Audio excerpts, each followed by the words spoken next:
Is GBC News, the headlines. A historic 24 hours as border fluidity and the fall of the frontier fence become a reality. Spanish Prime Minister Pedro Sánchez expected at the border today. He'll be joined by the Spanish Foreign Minister. GBC News continues to bring you live coverage from both sides of the frontier. We look back at last night when the provisional implementation at the border came into force. And we'll hear from you, voices from the public, on this new era in cross-border relations.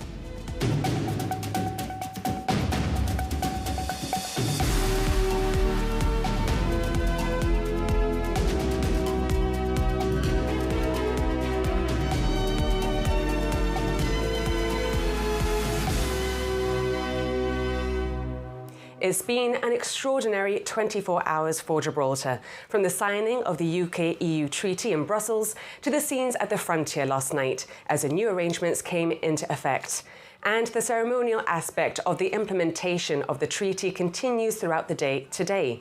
At midday, Pedro Sánchez will become the first Spanish Prime Minister to approach the frontier gate since the implementation of the treaty. He's expected to meet with the Chief Minister, Fabian Picardo, who is meeting with his cabinet just across the border at the airport Wessex Lounge. I'm joined on set by senior broadcast journalist Rosa Stengo, who has been guiding viewers and listeners throughout every development. You've been a very busy lady in the last couple of days. Thank you so much, Ros, for joining me. We all have. Yeah, you mentioned last night it was a little bit crazy. It was a bit like a champagne cork popping.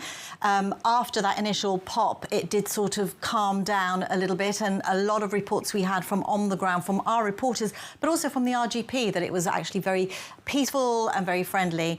And I consider today day one. It's the first day where the frontier is open and workers are coming in, and actually it was quite sobering watching the cameras that we had at the frontier this morning to see it was very peaceful. People were just coming in, the cars, the people were coming in without any checks. So that was very nice to watch. Now, you mentioned today that the cabinet is meeting at the Wessex Lounge. They are indeed, and we know Pedro Sánchez is coming over. There's been an advisory for the traffic that's been issued. It says that there are ceremonial events at the frontier to do with the UK-EU treaty. That's between 11 and 1 o'clock. During this period, enhanced security measures will be operating both at the approaches to as well as within both sides of the border area. Members of the public are therefore advised, where possible, to avoid both pedestrian and vehicular entry to and exit from Gibraltar during these times, as delays and disruption may be experienced. Commercial traffic will not be affected and will continue to operate as normal. The government apologies for the inconvenience, but obviously this is due to the ceremonial events taking place at the frontier. Also, I should also mention that there is increased security at the beaches. We've had a press release saying, as part of increased security arrangements, the government wishes to announce that the beach cameras will now operate for 24 hours a day, 7 days a week throughout the year. They will also have the ability for night vision. Additionally, cameras will be installed at Roja Bay and motion-sensitive lighting will be provided. So that will give a lot of reassurance, I think, to people who are living in the area. I don't know if you remember, Kelly, but in 2018 we ran a story saying that there was a call for those webcams that were installed at the beaches to be operational for 24 hours, but the government had said at that point, for data protection reasons, it couldn't. Well, that obviously has been resolved now, but there were anyway other powerful cameras, presumably from on top of the rock, that were capturing that area anyway. But now, extra security that will come as a huge, I think, relief to people living in the area, and those security measures at the frontier between 11 and 1 today. Now, we have also been asking for the public's opinion yesterday when we were live on air around this time, Ros. A lot of the comments were quite worried, quite cynical, quite negative. We have since heard some listeners urging optimism. Mark said negotiations always involve compromise, and he believes Gibraltar's British identity will endure through future generations. Tobias argued the argument should be judged against the alternative of a no deal rather than the current interim arrangements, saying he remains cautious but believes people should give it a chance. Yes, similar messages here. Paul described the agreement as a new beginning, saying closer cooperation would benefit both sides of the bay. Jane simply said she was feeling optimistic about Gibraltar's future, and others were more critical. John questioned the timing of the signing, suggesting it should not have coincided with the World Cup. Derek expressed concern that Gibraltar had been sold to Spain and asked what role the Royal Gibraltar Police would have under the new arrangements. Now, Ros, as you mentioned, one of the key events today is, of course, the expected visit by Spanish Prime Minister Pedro Sanchez and Foreign Minister José Manuel Álvarez. Of course, we'll be bringing live coverage throughout the next few hours, but what do we know about those plans so far? Very little. My understanding is that Pedro Sanchez is likely to make a speech at the frontier. We know that the cabinet are based at the Wessex Lounge, so clearly they will be meeting Pedro Sanchez at the frontier. I think we might see something symbolic to do with a gate, but let's wait and see what happens as that unfolds live. We'll obviously be going to our cameras at the frontier for that. So no, this is the Spanish. This is the Spanish marking of today's event. I suppose. And actually, there they are. They're just arriving there. We can see the Chief Minister and his cabinet. So I imagine Pedro Sanchez should be arriving pretty soon. We are live on both Radio Gibraltar and GBC television. Those images coming in now of the Chief Minister and his cabinet approaching the airport. They were obviously all there last night. There was a party on the roof of the airport, and VIPs and the cabinet politicians were there to see in the new year. We did interview them, actually, with all, the hordes of Spaniards, but they were very optimistic and, nonplussed by the fact that Spaniards were shouting out those slogans with their flags. And the Chief Minister said, look, it's about frontier fluidity. That's all that it's about. And he said, we beat Brexit. We beat Franco, actually, because Franco wanted those checks at the frontier. We have now removed them because the gate only went up in 1908. So we've now gone back to the pre-Franco era of a free-flowing frontier. So the cabinet were quite nonplussed about it last night. Quite emotional as well. The Chief Minister mentioned to Christine Vasquez that he'd run out of tears by that point, just moments after the fence had been pulled down by himself and the former Chief Ministers. What a moment that was. And in fact, I've been speaking to people who had grandparents who lived through the frontier era, grandparents who lost contact with their family on the other side of the frontier and how difficult it was for them. And I think that brought back a lot of emotions last night. And, a lot of those people aren't here anymore, which is sad that they're not here to actually see what we are seeing today. But we will actually be hearing a little later on from 101-year-old Maribel Shakaluga, who was there this morning. We managed to get an interview with her. Oh, that will be amazing. Yeah, so we will be seeing that at some point. I imagine there hasn't been much sleep for the Chief Minister and his team. Yeah. We were live on Radio Gibraltar's breakfast show, also on TV this morning once again with Stefan and Robin, and we had Claire Nandes reporting for us from the frontier, and she was speaking to commuters. Everything seemed very positive. Spirits were high. Yes, he looked quite fresh. I mean, he must be one of these people that runs on adrenaline and doesn't need to sleep very much, because he did look actually quite refreshed. But he seemed very satisfied with the scenes that he saw this morning, and it was heartening to see people coming into work, driving in, walking in, without having to show their documents, with no delays. And that was nice, because that's what this has been about. And I know it's a difficult thing for many people to get their head around, particularly with all the history that is there. But whether we like it or not, this is where we are. The treaty has been signed. It's a legal document. It's there in place now, at least for 4 years. We do have those termination triggers, as Spain has a limited termination trigger. Ours is broader. But, of course, we also saw in that letter from Stephen Doughty explaining the clause in the letter, in the Concordat, that says that the UK will retain control over those levers only in exceptional circumstances. So, but that's to do with their constitutional role. They have a constitutional, the sovereign head of state in Britain is the same as ours. So I don't think we're ever going to disconnect from that.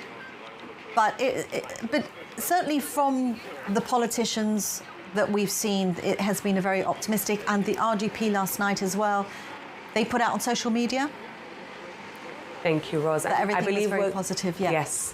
I believe we're going live now to the border to find out the latest from our news editor, Christine Vasquez. Yes, we're here at the frontier and it's all starting to happen. We can see the cabinet. We saw those images of them coming to the frontier, and we know that there's going to be another ceremonial event here involving the gates. This time, I think last night it was the actual fence, and this time it's the gates. We are not very sure what sort of contact Gibraltar will have with the Spanish Premier, Pedro Sanchez. We understand the Spanish Foreign Minister will be here as well, José Manuel Álvarez. And we have to understand, I've just been picking up on a couple of things that you guys have been talking about. And the global crisis, you know, the Middle East crisis, it's very important to have a secretary, a head of state here like Pedro Sanchez. Security is absolutely insane.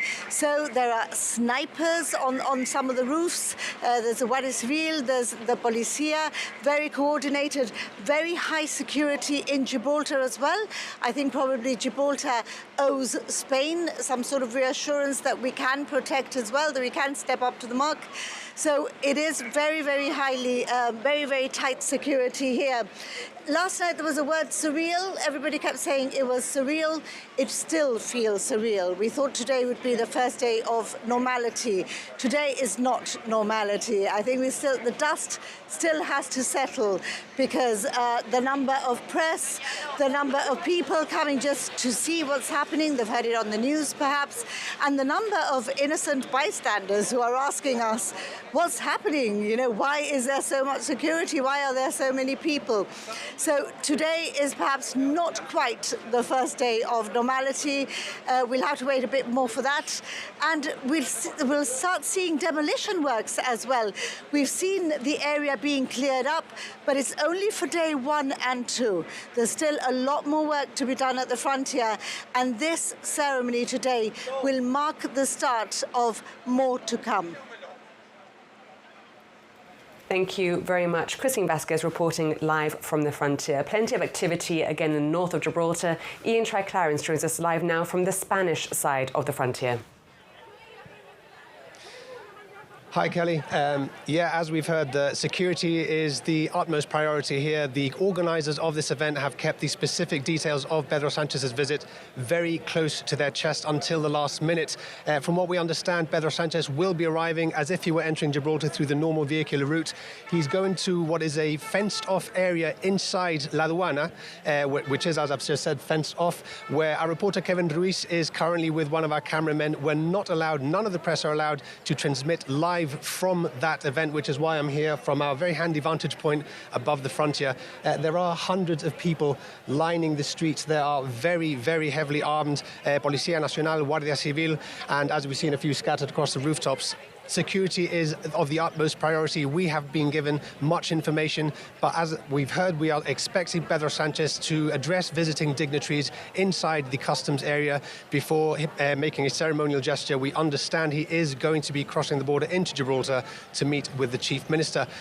We're told he's going to be arriving within the next 15 to 20 minutes. The address is due to begin at 12 o'clock, and Kevin Ruiz will be bringing us the latest from there. As soon as he is given the all clear, they are going to wait until Pedro Sanchez has left the area, and then reporters will be allowed to report on what they've seen. Until then, we'll keep an eye on things. No disruptions. We've had one very eager and energetic chap running up and down El Potaje, apparently they're calling him, with a Spanish flag. There were murmurs, there were rumours that Vox might have been planning a protest. We've heard that from reporters on the Spanish side and from security. Nothing's happened as of yet, but they do have a tendency to turn up at the last minute, we're told, so as to avoid detection. Until then, we'll be keeping an eye out and bring you the latest if there are any developments. Thank you very much. Ian Tri-Clarence reporting live from La Línea. And well, Europe is back, exclaimed the Chief Minister last night as the new arrangements at the frontier were implemented at midnight last night. Fabian Picardo asked the Collector of Customs to stand his officers down, then greeted La Línea Mayor Juan Franco across the border. Together with all former Chief Ministers, they stood on the Gibraltar side as the European anthem Ode to Joy was played. Chief Minister, it's been a very emotional day, hasn't it? I've run out of tears. For the first time in 15 years in politics, I've run out of tears. This is an emotional day, but now that I have crossed the frontier without a passport and without an ID card, I believe that we have done it. And I've heard Ode to Joy. Customs and the BCA have withdrawn. We've done it. Europe is back. We have an association with Schengen. We can now move freely, and we have cheated the worst effects of Brexit. Well, Chief Minister, all is not rosy because we've had to pull our reporter from the other side because it's not a great ambiente after the football. There's a lot of Gibraltar Español. Well, Gibraltar Español may be what people say, but it'll never happen. I don't think even they believe it. And look, they can say that, but what matters here is that we have a treaty that is going to enable us, on days when the football is good or when the football is bad, to deliver for our people what we needed, which is to avoid the worst effects of Brexit. Thank you very much in particular for the coverage that you have done this day so that everybody in Gibraltar has been able to see what has been happening in Brussels and here. And the Spanish Foreign Minister, José Manuel Álvarez, has described this as a new era in relations between the UK and the EU. He was speaking in Brussels following the signing of the treaty. Acabamos de firmar el histórico acuerdo respecto a Gibraltar, que abre una nueva era para las relaciones entre el campo de Gibraltar y Gibraltar, una nueva era en la relación bilateral entre España y el Reino Unido y que cierra definitivamente el Brexit, la última pieza que faltaba, y que abre también una nueva era de relación entre la Unión Europea y el Reino Unido. The Minister for Europe has written to the Chief Minister offering additional assurances on the Concordat, which was signed and published yesterday. The agreement between the Gibraltar and UK government sets out conditions for terminating the treaty. Stephen Doughty's letter mainly focuses on the phrase which says the UK government will not, other than in most exceptional circumstances, do certain things contrary to the wishes of Gibraltar. Stephen Doughty's letter to the Chief Minister includes an explanation of the phrase "other than in the most exceptional circumstances" contained in the Concordat. He says this reflects the shared understanding that, in relation to the exercise of powers within the treaty, the UK government would follow the democratically expressed wishes of Gibraltar and would not do or omit to do anything contrary to the wishes in all but truly exceptional circumstances. He says this is intended to set an extremely high threshold and is consistent with the principle that there should be nothing about Gibraltar without Gibraltar, while also recognising the UK's constitutional responsibilities. The Europe Minister says he considers it would only be in the most extreme cases, such as where there was grave impact on the UK's essential interests, that they would take such action. Quite frankly, he says, he considers it inconceivable that such circumstances would ever arise. Stephen Doughty adds he hopes this gives the additional reassurances Mr. Picardo has sought. He ends his letter saying he would welcome a structured discussion between both governments on any issues that either side considers would merit further consideration in light of the new treaty framework to ensure it operates effectively. After the border was opened, the mayor of La Línea, Juan Franco, said he never thought he would witness this moment, adding he believed the gate did nothing but separate two towns who counted on each other. Mr. Franco said the closure of the border between 1969 and 1982 was best left in the past, as both La Línea and Gibraltar look forward to a prosperous future. Yo pensaba que esto nunca íbamos a verlo.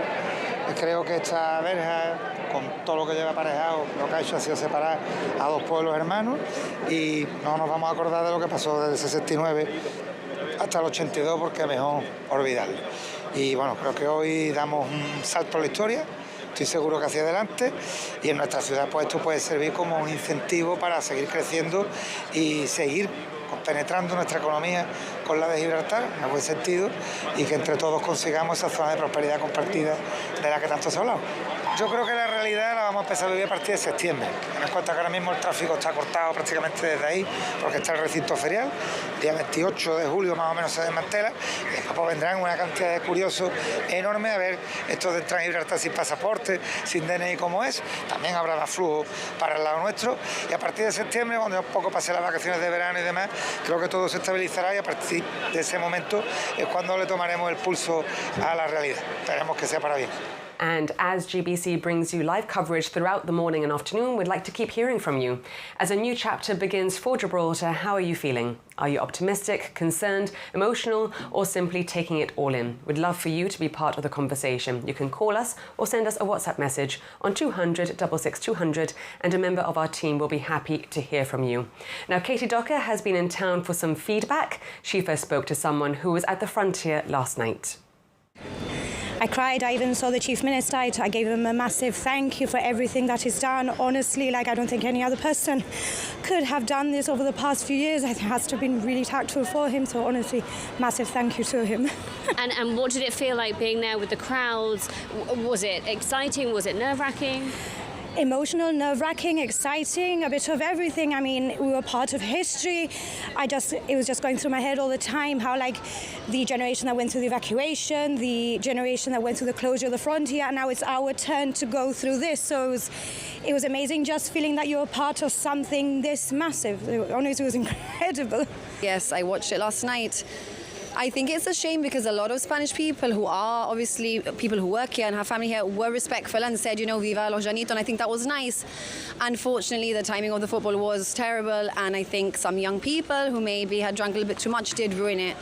And yeah, the whole Libertad Paño thing is getting a bit old, and it's just why try and create tension on the first day of the change? But hopefully it was a one-off. Let's hope the excitement of the football, and hopefully we can move forward with a bit more peace and, just good relationships, no? Let's see. I thought it was really cool, and it's history for Gibraltar, for the border to be opening. Nice how some of the Spanish people from La Línea came in and started saying Viva los Llanitos. So it was a cool celebration. To be honest, I'm very, very affected by it because even though it's a good thing, we don't know how it's going to end up. And last night it was just for starters, they came in and they started making a bit of commotion and noise, saying Libertad Español underneath by our blocks. So I don't think they've started very well, to be honest. My thoughts are, I don't really like this agreement. I think we're not going to be as safe as we used to be. And you could just see the reaction of the Spanish people coming in with Spanish flags, even with reporter Ruiz, people hassling him. And so I think it was a bit shameful. And I don't foresee a very good future for the youngsters, especially. See, but obviously I think for much, but I think it's a good thing. But I just hope that the safety for the children, for me, that's sort of my main priority. Happiness only. I had no interpretations. I had no fears for the future. I just think it's all really positive. Right now, I'm not quite sure what my thoughts are, but I think there's going to be a bit more trouble with people coming in, with people leaving Gibraltar. I don't know. I prefer it's more before than it is now. Because before we had more control, like if someone went to Spain, the police can check the passport before letting the other person through, whilst now I don't know what's going to happen. So your concern is over safety? Yes. I know I've got some friends that hate the idea of the fact that they see it as a step backwards. I think it's a step forward. I think it should be, I hope it is, good economically for Gibraltar.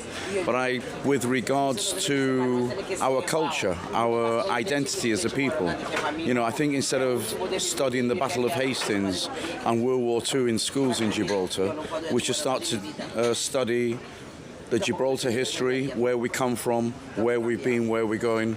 I think we owe it to our ancestors. I think we owe it to generations that suffered during the Franco era. And it's all a little bit surreal at the moment. I'm very positive, actually. I feel it's a great, we've pulled something out of the bag which was extremely difficult to achieve, so congratulations to the team for doing that.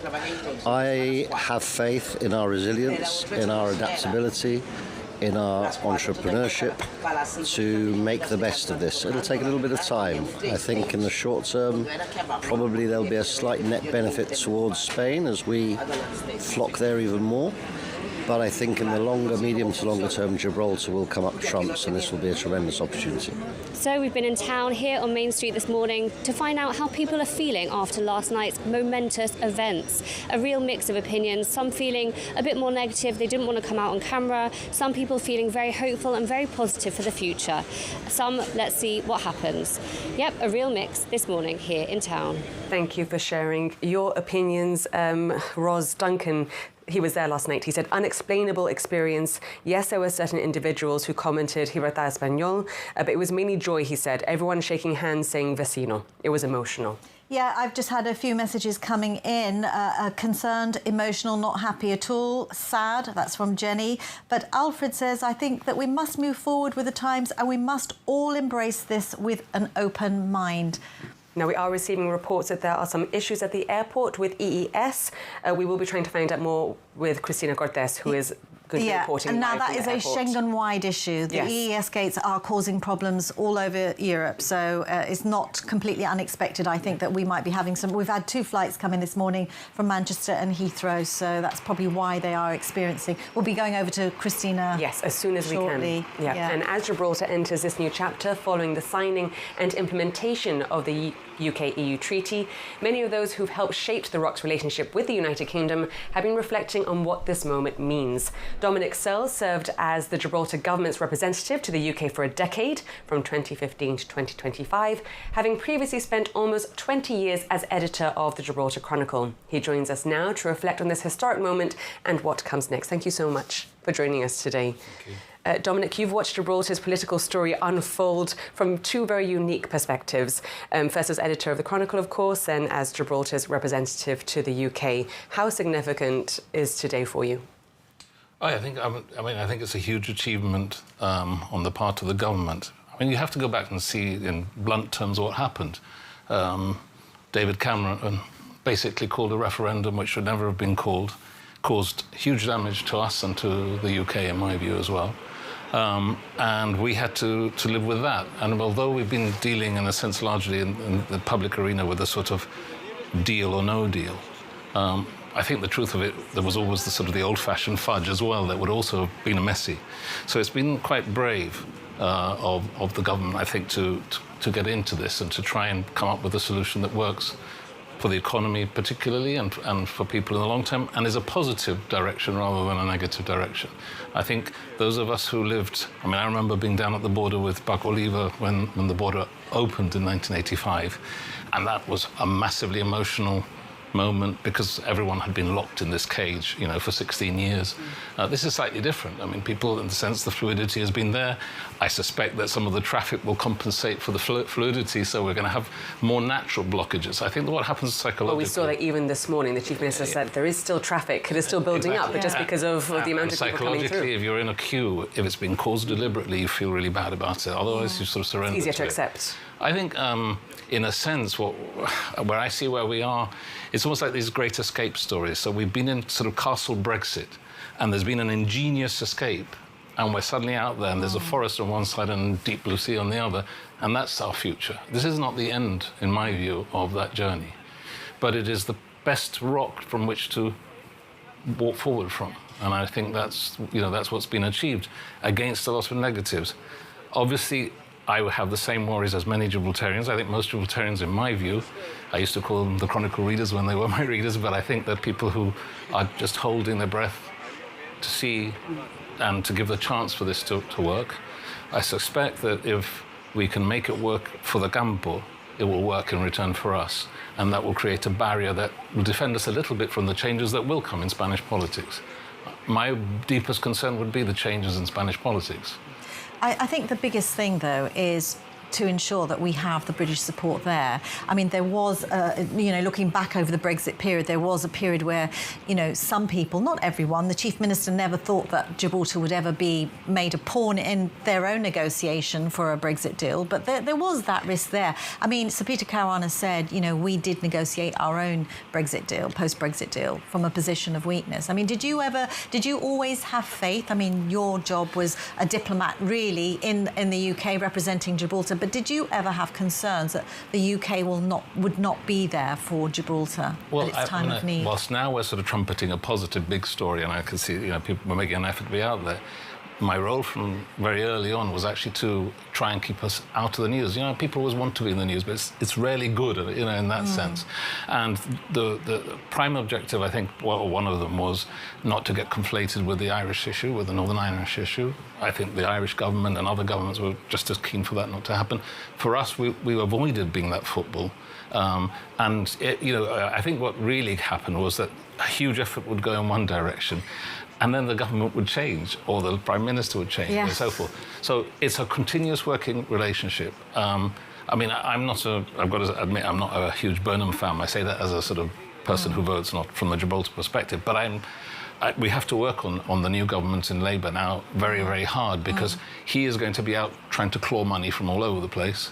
He is trying to prove himself to a very sceptical Where does he public. stand on Gibraltar? Well, I don't think Gibraltar is a big issue. On his radar. It has been on his radar. He has been the Mayor of Manchester.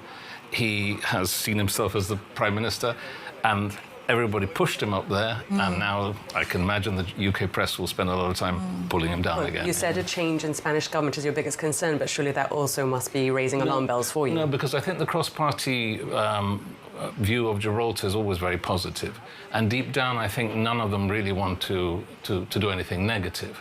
Even Farage, where you can worry a little bit about the way they think. The problem with some people is that they think that talking about the Union Jack and being British is everything, and what you have to have is your Britishness, but you also have to have an economy, and you have to have good relations, and you have to build on that, and that's what, in a sense, the government here has been doing, and whoever's in the next government will have to do, and it will be a continuous job. This is not going to be easy. It's going to be very positive on the sort of, I think, challenges financially for some people, but huge opportunities for others. I think a lot of people will feel the relax of the moment, but after a while, you have to start measuring up, well, who are you in Gibraltar anymore? And it's not just the politics. If you look at what's happened in places like Venice and Florence and all that, what do you do if you have so many people coming in easily? Where do you want them? Are we going to become a sort of, Disneyland? There's a lot of work still to come, isn't there? Exactly, there's a lot of challenges. Yeah, we were talking earlier on about all the traffic that was coming in from the frontier, and where are they going to go? Where are they going to park? And we still haven't seen that infrastructure. I think it's almost as though the government has spent so much time negotiating and getting this treaty off the ground that perhaps they've not been able to dedicate as much time I think I'd be slightly more cynical than that. I think actually, I remember writing editorials 20 years ago about having gone on holiday to Oxford about the park and ride and how that could work. A park and ride would work now. It didn't work before because basically businesses wanted people to drive in and put their tobacco in the back of their car or their perfume in their car or whatever it was. So being frank about it, I think we've eliminated that world. Yeah. And right now, the ideal thing would be very much like that. You park your car in La Linea, wherever it is, and you get your ticket for your bus and you come into town. That would be the ideal thing. Yeah, so probably some big changes to come. Certainly the redesigning of the frontier area, that's probably going to be the next big project. We saw the designs of that. The park and ride has been mooted, so hopefully that will come in. And I suppose, we just have to wait and see what happens and how things develop. I wouldn't, there's been a lot of work over a long time and a lot of, in a sense, investment that has paid off. The tunnel now is gold. You imagine that tunnel wasn't there now. After all the problems that we had, it was, it's like building the pyramids almost, but it's there. Yeah. So there's a lot going on, and in fairness to the civil service, they really are moving around and trying to adapt to what's happening. I know that people will always complain about something, but go and live in London for a while and you won't complain. Sorry, if I can just squeeze in another question, because, with Dominic and your knowledge of UK, the Foreign Office and all the politicians there, that you mentioned the change of foreign secretaries and Minister for Europe's and Prime Ministers. There's too many to go through. Has that had an effect, do you think? It has. I think the most positive thing that happened in that story, because I think we could, you can almost say that Conservatives or Tories, you can generally rely on them on the Gibraltar issue. Labour had a sort of checkered history, and I think our investment in Labour people before they came into power, Stephen Doughty came out several times, even with his father privately, before he became Europe Minister. Those were important investments to get people on side. The trouble with, I think, with parties like Labour is you've got to be watching all the time for someone who's just maybe not interested, or, you know, like McDonnell said at the time, you know, it's just another pink bit, you know, get rid of it, or direct rule, or this kind of thing. So I don't think that's on the cards, because I think actually we've, for the moment, solved a problem. So at the moment, the last thing they want is a new one. What about on the Spanish side, though? You know, we know Pedro Sanchez's position is not very secure. The far right is pushing ever more stronger into power in the We've heard that Vox was potentially going to have a demonstration at the frontier. They're growing in support. Yeah, well, as I say, I think making this work for both sides of the border will prevent a lot of issues in the local area. Already has, I think, to a great extent. And I think, you know, if just a Pepe government came in, you've got to look at the fact that Spain is a massive beneficiary from the relationship with the UK. I mean, it's visitors. There's 400,000 Brits legally living in Spain. There's a massive purchase from Spain into the UK economy. So those sorts of factors, I mean, the PP might try and squeeze that a bit more, but I don't see the PP in its own right. What you could have is if a Vox government came in and I think was sort of irrationally made Gibraltar an issue, that could get a bit itchy. But, you know, I think otherwise it's the long term that we have to think about. Where exactly are we going from here? But this is, you know, as I say, this is a solid rock from which to take a view, but we can't just stop thinking. You know, that's not an option.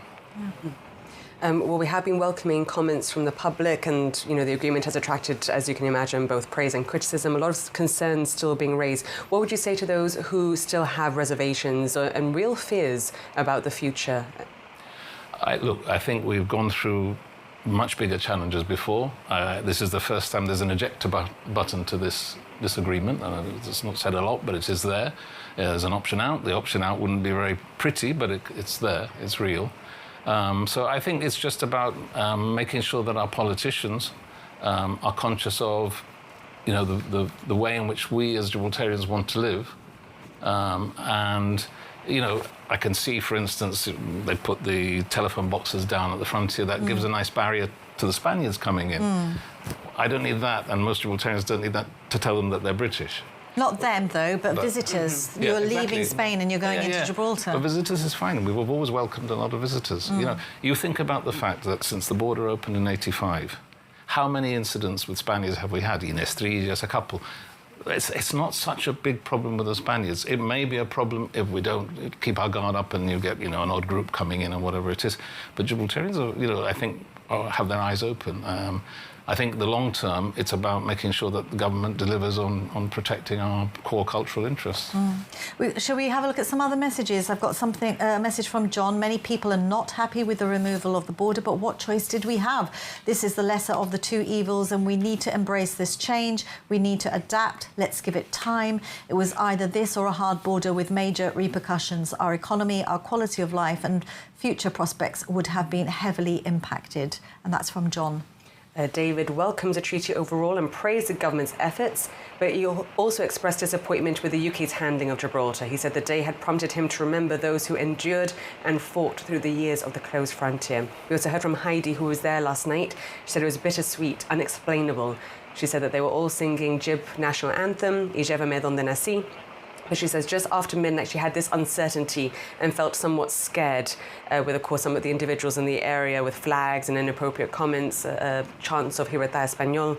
So she says at that moment it hit her what had really happened. Well, Moira says, I am one of those people who has lived through the closure and the rest of things. I am happy that the treaty has now been implemented, and truthfully, I do have my fears. There will always be those like last night that will be calling out for Gibraltar Español chant. And like I always say, it's the same dog with a different collar. But having said this, I do pray and hope for the best of things for both sides. And I hope that in time, Gibraltar's identity is not lost. And you can keep those comments coming. We are live on GBC Television and Radio Gibraltar. 200 66 200 is a number to call or WhatsApp us on, and one of our team members will be taking those for us. OK, I've got a message from Kevin, who's at the frontier. He says he's on the Spanish side.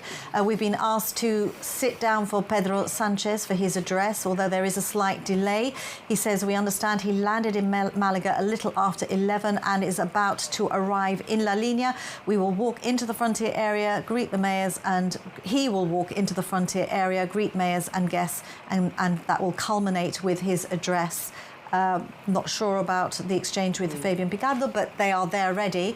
So we will see what happens. It's still unclear whether he'll be crossing the frontier or whether the ceremony will be on the Spanish side of the frontier. Yes, Kevin says he's already in La Línea, they believe, and he is turning into the main avenida. So he is very, very close to the frontier now. And we can see there all the Guardia Civil. Can you imagine the heightened frontier, the security? And correct me if I'm not wrong, Dominic, but is this the first time a Spanish premier has arrived at the frontier? I don't know. Well, they've stopped on the other side of the border, I think. But not we don't know if we don't know if Pedro Sanchez is going to come into Gibraltar, but he will be at the frontier. Has there been another Spanish premier that has? Not right into up to the gate now. Yeah. So I think they've looked at from a distance. I think we've had pictures. I think Pedro Sanchez himself might have done that. Yeah.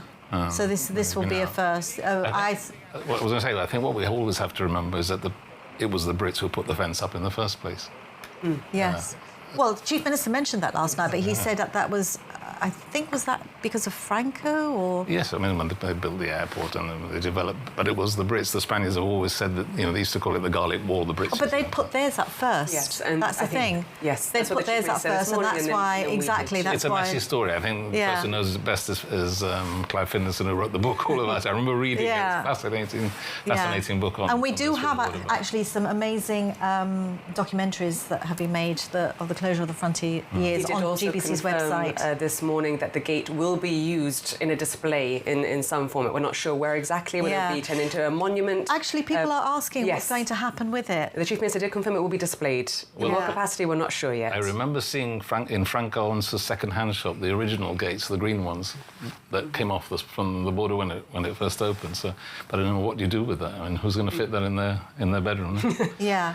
It's been confirmed Pedro Sanchez is definitely not coming into Gibraltar, but he will presumably arrive at the gate.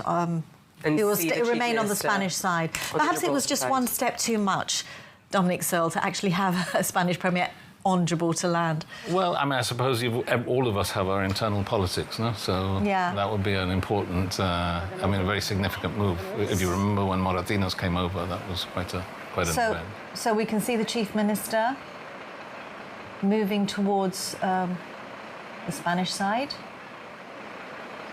The gates, of course, no longer there. Yeah, I'm trying to orientate myself now. Without the gates, it's hard. I know. They were removed earlier this morning.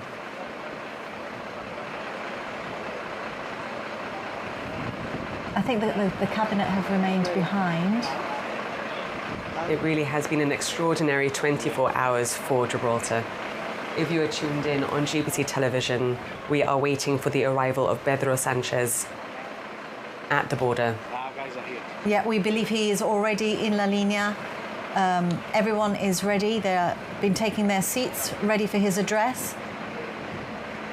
And of course, as you mentioned, Roz, high security in the area, as to be expected. Yeah, we've never seen images like this before. I mean, harking back to the reopening of the frontier, Dominic, how do you compare this, what we're looking at now? I think it's different. I mean, I see this as a very normal EU thing suddenly happening to Gibraltar that should have happened. But in terms of the fluidity, I thought, I always remember that they couldn't get the key in the gate and all that tension and that. But, you were talking about massive, massive hardship that people in Gibraltar had gone through for 16 years. It's not the same thing. I mean, a lot of people have houses there already and so forth. Life won't change so much for a lot of people immediately. I mean, I think Sergio Bassano said last night that it would really take the first 6 months to see how the dust settles, at least. Yes, I would think so. I mean, there were fears, weren't there, in 1985, what an open frontier would mean security-wise. So I can see why those concerns are here today. When we interviewed the Chief Minister about how much of the frontier will actually be open, I think he said it's actually only 178 metres because you've got the fencing covering, the commercial area and where the fuel storage is, and you've got the MOD installation on the western side. So it's only about 178 metres. And then, of course, with the design of the new frontier, you're going to have the tourist office there, you're going to have trees and telephone boxes, and it's not going to be a huge area where you can just pour in. I think it will still be chunks of controllable Psychologically, we've been a gated community, and this happens to people who live in Sotto Grande. When they were going to take the gate off, I gather people got a bit upset or whatever. I think the main thing will be the cooperation between the police on both sides, because most things are done through intelligence anyway. So if you've got a good cooperation and sufficient policing, the issue shouldn't be too difficult. Some information about Pedro Sanchez. He's landed in Malaga and then he caught a helicopter which dropped him off at Algeciras Hospital, we are learning from our man on the ground, Kevin Ruiz, by the way, who is extremely well. We've had a lot of messages throughout the night asking about his well-being. We saw him being jostled quite strongly there by some very enthusiastic young Spanish people. Football fans. They were football fans. They were they didn't look aggressive. They were just overly enthusiastic, and we had to pull him out, pull our cameraman out. But the Guardia Civil checked on them, checked on the outside broadcast van that was parked in La Línea, and everything was fine. And Kevin is absolutely fine. It was reassuring to hear as well that the Mayor Juan Franco went to see our outside broadcast team to ensure that they felt safe and well. He's, I must say, we've had a lot of interviews and a lot of interactions. You will know him very well as well. Genuinely a very nice man. Of course. and a very good friend of Gibraltar, I think. And you can definitely see that his heart is in the right place. There's no agenda for him. It's all about frontier fluidity for the greater good for both the Campo area and Gibraltar. I believe the car is now arriving with Pedro Sanchez, Spanish Prime Minister, arriving at the border. He's flown into Malaga. Then, as you said, Ross, taking a helicopter ride to Algeciras. And you can look at the motorcade. 1, 2, 3, 4, 5, 6, 7, 8, 10. I think it comes up to 10. Yeah. Here they come.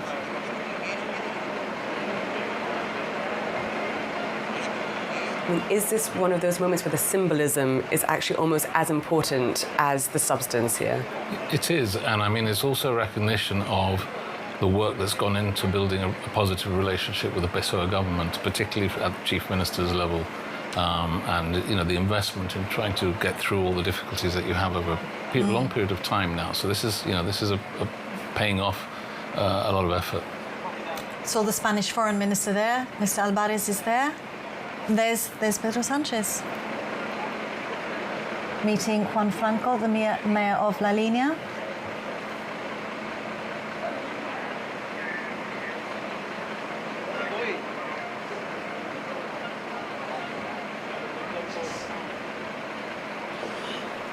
If you are tuned in on GBC television, this really is history in the making. We are also live on Radio Gibraltar. It is. So Pedro Sanchez is just going through a greeting with his long list. Mayors. These are the mayors and the councillors of the Campo de Gibraltar, as well as the Mancomunidad de Municipios. And one final handshake before the Chief Minister, Fabian Picardo. Yeah. Not just a handshake, but an embrace. Yes. They've met quite a lot recently. There's Deputy Chief Minister Joseph Garcia. A friendship between them now. A long-established relationship. Again, something new, Dominic Searle. Well, I mean, Joseph, of course, was always the litmus test in all these discussions and that. So, I mean, there was always a reference point that I think whenever, Gibraltar and Spain were talking about something, Joseph would be a sort of very firm, solid voice, reminding everyone of the values, as it were. They are now walking towards the gates, where the gates were. We have the Chief Minister, Deputy Chief Minister, Pedro Sanchez, Spanish Prime Minister Juan Franco and Senor Alvarez. So it'll be interesting to see what happens now. Something very symbolic is likely to happen. But still unknown. I think they're walking together is actually yes. about as symbolic as you're going to get, isn't it? There you go, the backdrop of the rock in the background. I mean, we've been discussing documentaries that we've been playing about the closed frontier years. One day there will be documentaries with this footage. We have to remember this is all going on with the backdrop of people who are stuck at the airport. This is the practicalities of being part of Schengen. Well, we're not part of Schengen, we give access to Schengen. Someone says they've been stuck at the EasyJet flight for over an hour as we are not allowed to leave, but that's probably due to security. Security is extremely tight, as we can see. This, of course, is ceremony. We saw it last night at the border as well, at those moments when we had the band playing too. Yeah.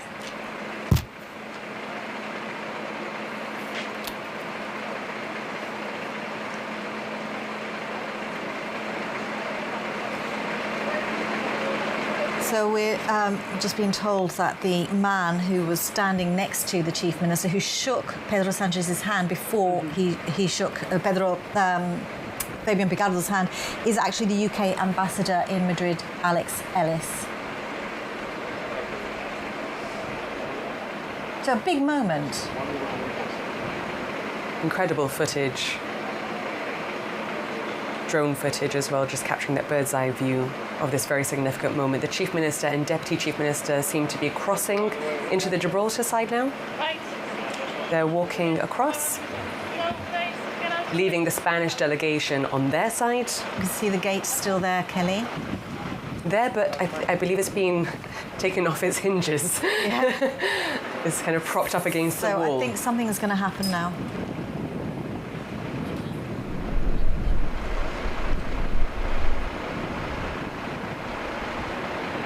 I believe the Chief Minister is reaching towards that gate. And looking over on the Spanish side, so possibly Pedro Sanchez doing the same on the Spanish side. Perhaps the crane is going to remove the gate. He's removed a screw of sorts. It's all very symbolic. It has to be because of the meaning, the gate. It's not just a gate. It carries so much weight behind it. And it looks like the gate is coming out. So there is a crane lifting the gates, which were removed earlier off their hinges, and now they're being carried up. Beautiful shot of the Rock of Gibraltar with our flags flying high in the background. And a round of applause from the Spanish delegation as well.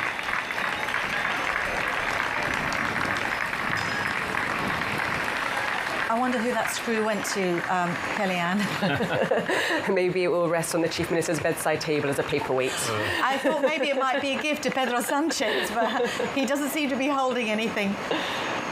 Now, the Chief Minister did say last night that he'd run out of tears, but I imagine this is also quite the emotional moment. Yeah, that's hard for Chief Minister. He's got quite a few tears there. We've known over the years he gets quite emotional, doesn't he? But like everyone else here, it is a very emotional moment. And I imagine people at home are feeling the emotion as well, seeing this. Of course. Some very sad and concerned, and some very happy and excited about what the future brings. I think that's what we've been hearing in the last 24 hours, that mixture of emotions. Fear, excitement, snipers on the roof there. Yeah, high security snipers on the roof, protecting the area. International press, of course, covering the event, and another embrace between the Chief Minister and the Spanish There's a bit of a bromance between the two premiers, Dominic, so we haven't seen that before. And a round of applause from both sides. Pedro Sanchez and Fabian Picardo side by side applauding. It's the most positive EU story for a long time. Yes. You've got to, look at everything else. And of course it reawakes Hassan's own idea that the Gibraltar issue could dissolve in the context of Europe, which sort of went dead for a while. And I think the Brits will also be looking at it, those who want that closer relationship with Europe, and they will see this as a very positive thing. It's a positive step towards this reset. What that reset, Dominic, will eventually look like, I have no idea, do you? No, but I mean, remember that the Brits have ring-fenced their base, which is always their number one interest in Gibraltar. I mean, who knows? We could be looking back in 10 years and think this is the first step towards the UK re-entering the EU. It could be. I mean, the Labour government... The Labour government have ruled it out, but subsequent governments... I think we would have difficulty re-entering with them in the same way. I think we have to create... This is why I think we have to have a strong politics. But I think we've around. proven that we can negotiate at the table a bespoke deal that is right for Gibraltar, and I think this has proven that. Now, as we saw last night, plenty of people in the area, but far more civilised today in the light of day. Yes, the Chief Minister has crossed back into Spain with Pedro Sánchez. The football supporters are probably sleeping off their hangovers from last night. And probably waking up with a bit of a hangover today. Now, as Ross said earlier, perhaps Pedro Sánchez crossing that line, taking that one step into Gibraltar, do you think that would have been one step too far for those in the community who are still very concerned about sovereignty and other wider issues moving forward? It could have been, but I mean, I think, frankly, the issue probably for him is more Spanish politics. His supporters or his critics. I mean, the PSOE always took the positive approach to Gibraltar from the days of Felipe González, and, you know, they were all the ones who opened the border. They're the ones who allowed more movement. But they also know that they have to contain an element of the sort of traditional view on sovereignty and so forth. Yeah, but it is interesting, though, that the Chief Minister did go into Spain. La línea de la Concepción tiene la palabra el presidente del Gobierno.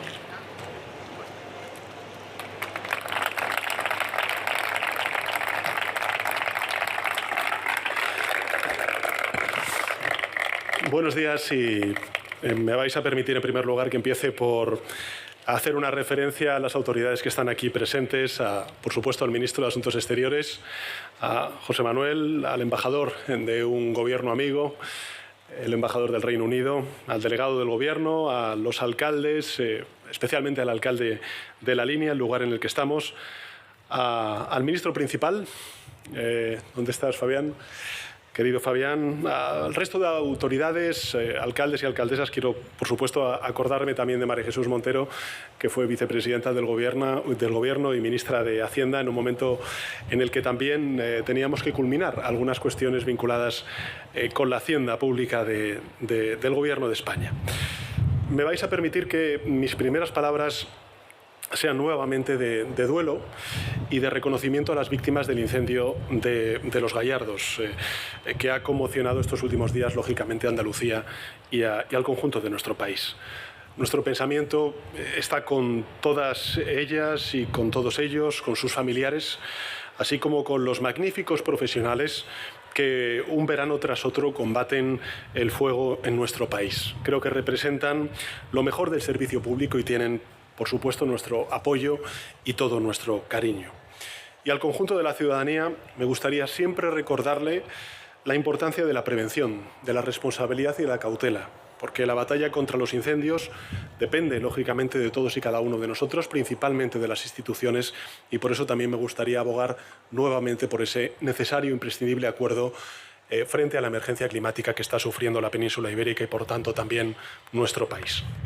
Y ahora sí, pues me gustaría compartir con todos vosotros y vosotras y con el conjunto de la ciudadanía unas palabras sobre este momento, ¿no? Esta visita que acabamos de realizar.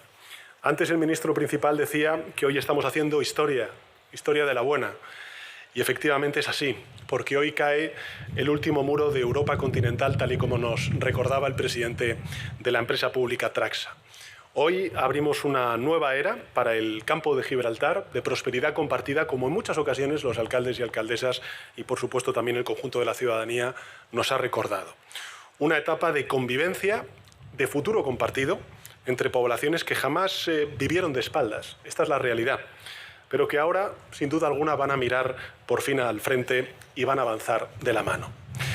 Se dice pronto, pero hace 2000 años los antiguos situaron aquí las columnas de Hércules y fijaron en este rincón de nuestro continente nada más y nada menos que la frontera del mundo conocido. La gran paradoja es que fue precisamente aquí, en este lugar, donde se abrieron los caminos que ampliaron los horizontes de la humanidad a través del Océano Atlántico. Ese ha sido siempre el destino del campo de Gibraltar, ser puerta de encuentro entre mares, entre culturas y entre continentes. Y ese es el verdadero sentido, o al menos el que me gustaría reivindicar en el acto de hoy, que estamos abriendo un nuevo tiempo, sin duda alguna lleno de oportunidades para los más de 300.000 andaluces y andaluzas que viven en el campo de Gibraltar. Todo en un contexto, creo que de beneficio mutuo, ejemplificado en los más de 15.000 trabajadores y trabajadoras que cada día cruzan a diario la verja, el 70% de nacionalidad española, y que representan la mitad de la fuerza laboral gibraltareña. Alguien dijo una vez que las fronteras son las cicatrices de la historia, y probablemente tenga razón, porque una cicatriz habla de una herida que existió, pero que terminó por cerrar. Un muro, en cambio, es la decisión consciente de mantener esa herida abierta. Y creo que esto es importante también recordarlo, porque durante décadas la verja ha sido exactamente eso, una herida abierta para los miles de trabajadores que cruzaban cada día sin saber cuánto tardarían en llegar a su puesto de trabajo, por supuesto también para las familias separadas por unos metros de metal, y para generaciones y generaciones que crecieron pensando que no había una solución posible. Precisamente el alcalde de la línea me recordaba la historia de su abuela con mucha emoción. Yo creo que, claro que por supuesto había solución, solo era necesario querer encontrarla y también tener esa vocación y esa voluntad política de materializarla. Y eso es lo que hemos hecho. Lo hemos hecho superando por fin una forma de entender la política que confunde la prudencia con la inacción, que hipoteca el futuro mirando siempre al pasado y que piensa que los conflictos enquistados están destinados a eso, a permanecer abiertos. Bueno, nosotros nunca hemos creído eso.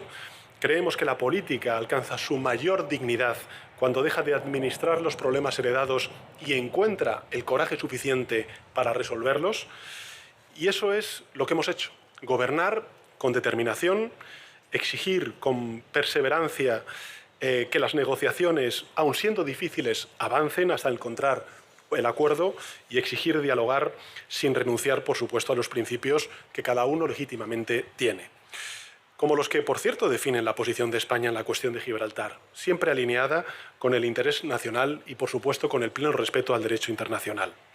Creo, amigos y amigas, que el acuerdo entre la Comisión Europea y el Reino Unido, firmado ayer en Bruselas, querido embajador, con también la participación decisiva ministro del Reino de España, y que hoy entra en vigor, es un acuerdo justo que protege nuestros intereses y cumple además con creces los objetivos que nos habíamos marcado en la negociación. Primero, en lo relativo a la libre circulación de personas, España ejercerá las competencias Schengen en el puerto, en el aeropuerto de Gibraltar, garantizando la seguridad de la frontera exterior europea y el pleno control de visados. Segundo, en materia de libre circulación de mercancías, se establece una unión aduanera entre la Unión Europea y Gibraltar y se alcanza una convergencia fiscal de manera indirecta que pondrá fin a los desequilibrios históricos. En el ámbito de transporte se abre el aeropuerto de Gibraltar al tráfico civil con un modelo de gestión compartida, precisamente para ofrecer nuevas oportunidades a la conectividad, al turismo, a la inversión y al desarrollo de todo el campo de Gibraltar. Pero me vais a permitir que si hay un capítulo que resume el espíritu de este acuerdo, es precisamente el dedicado a las personas, a nuestros conciudadanos. Porque sin duda esta ha sido siempre la principal prioridad del Gobierno de España, salvaguardar los derechos de los trabajadores transfronterizos que día a día cruzaban esta verja. Sus prestaciones por desempleo quedan garantizadas, sus pensiones estarán protegidas y podrán complementarse hasta los mínimos españoles. Y ya, por tanto, no habrá tampoco unos retrasos en los cobros de prestaciones a causa de la descoordinación administrativa. Y además, cualquier ciudadano o ciudadana de la Unión Europea con residencia legal en España podrá ejercer una actividad por cuenta ajena en Gibraltar, sin discriminación y en igualdad de condiciones. Y finalmente, el acuerdo crea un fondo social para promover la cohesión y la solidaridad entre Gibraltar y el campo de Gibraltar.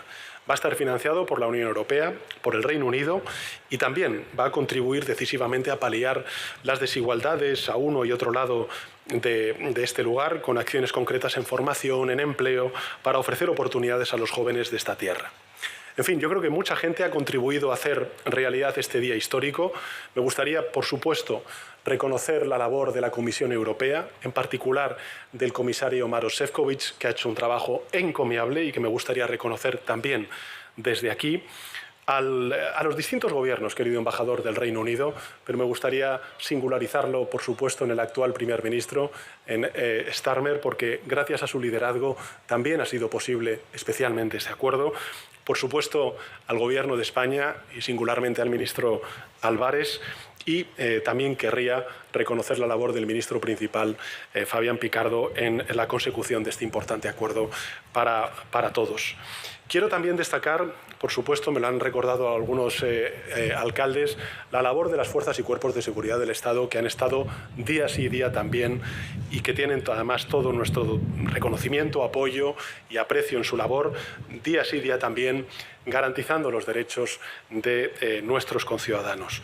Y, por supuesto, quiero reconocer la labor de los alcaldes y las alcaldesas de la línea de la Concepción, de San Roque, de Algeciras, de Castellar de la Frontera, de Tarifa, de Jimena de la Frontera, de Los Barrios y San Martín de Tesorillo. Y, por supuesto, también de la presidenta de la Mancomunidad.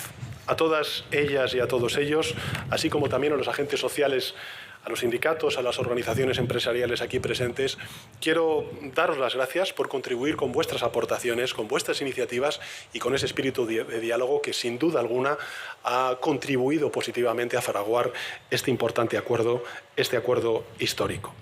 Culmino mi intervención diciendo, como decía al principio de la misma, que hoy miramos a las columnas de Hércules no como el límite de lo conocido, sino como una puerta que abrimos a nuevos horizontes.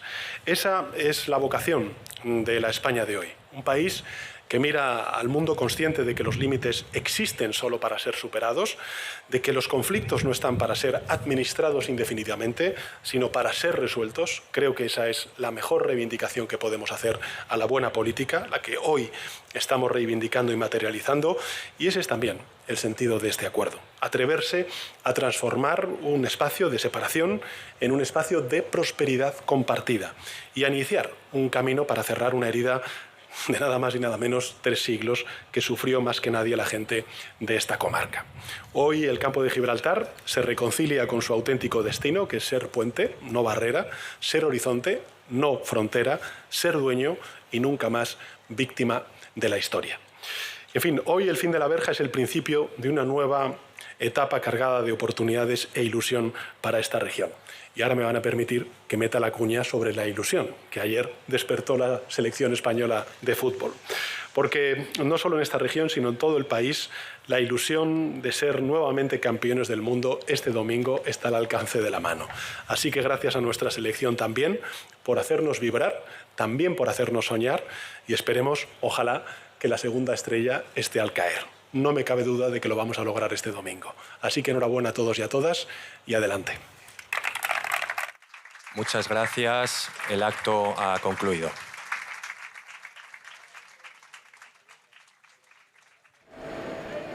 Pedro Sánchez, he first started his speech paying tribute to the victims of the fire in Almería. I'm not sure if we're not expecting any further speeches. He paid tribute to those who died in the fire, but also thanked the professionals who combated the fire, saying that he was proud of the team. He also shared words over this moment, saying it was making history. He said, today we open a new era for the Campo de Gibraltar. He spoke about future prosperity, moving forward, holding hands, as it were. He said, without doubt, this will provide opportunities for the Campo, recognising that more more than 15,000 cross-border workers, of course, come into Gibraltar every day. He recognised the families who were separated during the cross-frontier years, and he said that this agreement, the treaty that was signed yesterday, he described as a fair agreement, referring to the free-flowing frontier, of course, changes at the airport. He said the spirit of the agreement is down to the people, and he said the people is his government's priority to ensure they're protected. While he was speaking, we did see footage, as you can see now, if you're tuned in on GBC television. We can see that footage of the gates being lifted by a crane. He also referred to this being an opportunity for the youth of Spain. He praised Maroš Sefcovic as well and the work that he put into this, as well as the Chief Minister Fabian Picardo. And of course, he thanked the mayors and dignitaries in attendance. He said this agreement is important and historic. And he said, today there's no more frontier and never again will people be victims of our history. Yeah, I mean, it was a really, really strong speech there, and one that I think will be very welcome from the people in La Línea. We've heard so many times in the past where people have said, Madrid don't care about us. And I think, well, they've just had the Spanish Premier there talking about how the deal puts them at the very centre of it. It's all about the people, the 15,000 cross-frontier workers and the 300,000 people in the Campo area for whom shared prosperity is now a potential reality. And he talked about having the courage to resolve problems. Dominic, what did you think of that speech? No, I thought it was very good. He didn't sort of go into the sort of sovereignty and the old issues and all that. But I think with him, you're talking about a unique combination, which is, on the one hand, Fabian Picardo in Gibraltar, who's a GSLP, but actually I'm sure that deep down a lot of GSD people wouldn't be too unhappy about some of the views and way he takes forward. And Pedro Sánchez, who shouldn't be there because he lost the last election, but has an incredible ability to be there. But that unique combination, I think, has been very special because, if you imagine Aznar and different personalities in Gibraltar politics, I'm not sure that we would have got there. So it's a huge opportunity, and I think he has humanised the issue. And again, I go back to the same thing. It is a challenge. We do really this time have to work with the Campo, and we have to see mutual benefit. Otherwise, it will become very difficult. You struck a note there, actually. It is about personalities. And when looking back at the end of the Cold War, it was the personality of Margaret Thatcher, Ronald Reagan and Mikhail Gorbachev. And it was just that particular the chemistry between the three, and it seems to have been the combination of, Mr. Picardo, Mr. Sanchez, Mr. Alvarez, and various European ministers and foreign ministers. But the combination has been right, and perhaps that's why all the stars aligned and the treaty actually got over the line. Yeah, no, absolutely. I think it's been a long effort with a lot of pitfalls and difficulties. I mean, I can't imagine what it must have been like for someone like Michael Jamas, occasionally coming, getting somewhere and then finding that the whole thing is, somebody else has come in and is changing the way, and you'd get different background throws. So I mean, this is a product of a lot of patience. It was a very pragmatic speech, and like you quite rightly pointed out, there was no sort of nationalism in there, and I think many people will feel he did strike the right note. Perhaps not the far right in Spain, they won't be happy about it too much, but I think people in Gibraltar would be quite happy with the tone of that speech. Yeah, I would imagine that Andalusia, there's always been strong competition between the Campo and Algeciras.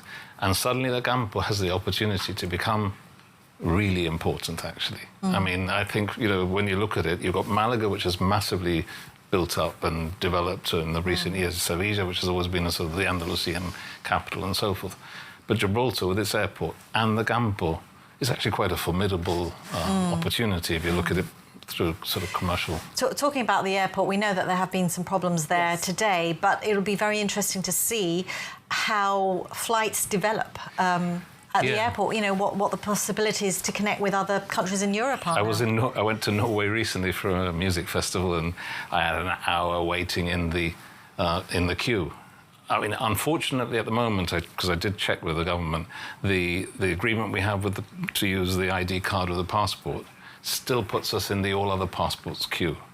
So in practical terms, that is the long one. When you get to an airport, EU airport, you've got a fast-moving one and a short-moving. That's not supposed to be the case, though, is it? Well, I think they're still talking about resolving that, but the answer I got back, formal answer, was that they're still talking about that, and I would still have to do that. I've been researching it because I'm off to Switzerland shortly, so I just want to see what's going to happen. I expect to be in the queue for about an hour.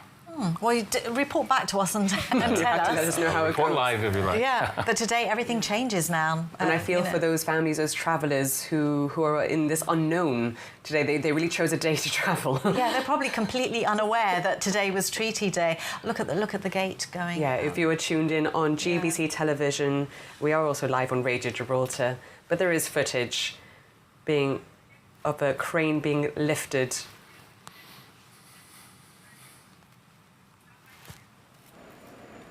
And earlier this morning, we also had Claire Nandis reporting live from the frontier on The Breakfast Show with Stephen Robin, which was televised as well as on radio. And then she was speaking to commuters. She spoke to the Chief Minister, who was there bright and early. She also spoke to a 101-year-old Maribel Shakaluga. So let's have a look at that.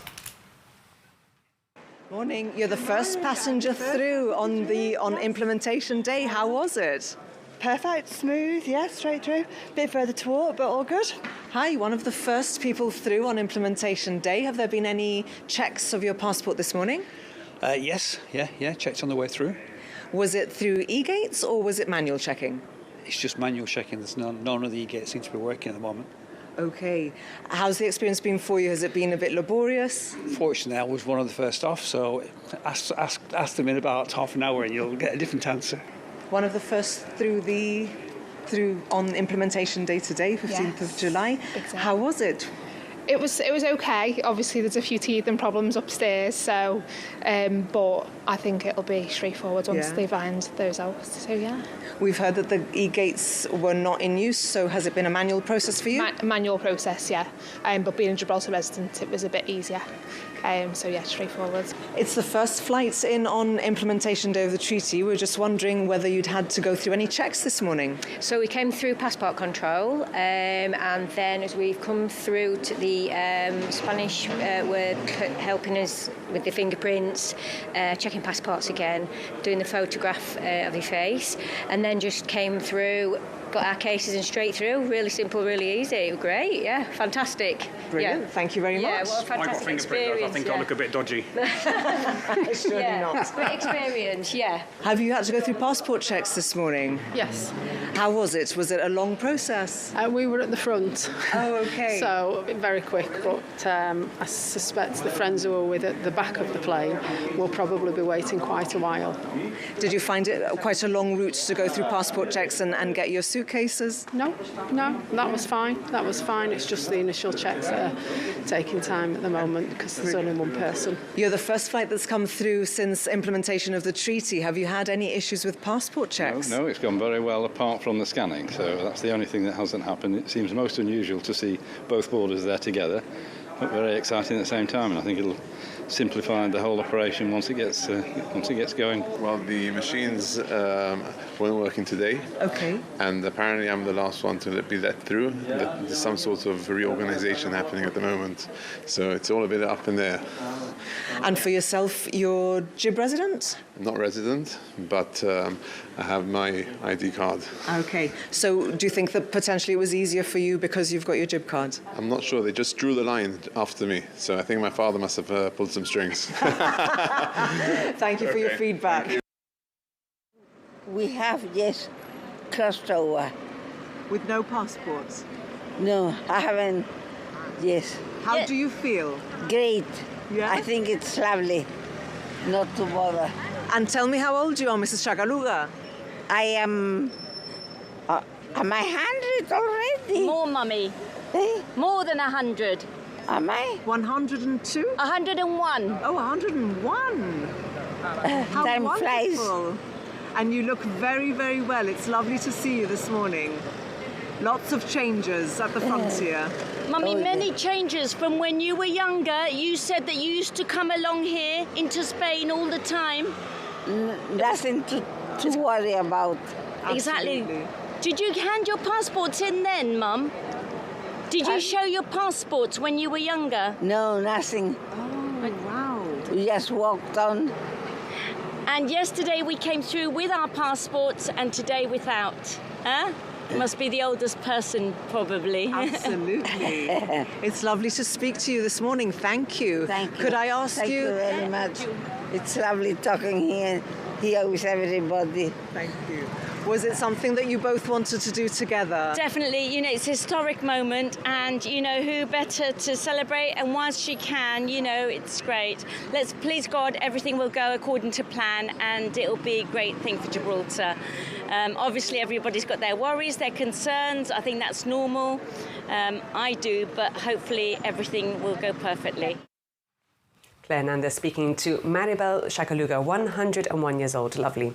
Now, I believe Christina Cortes joins us now from the airport.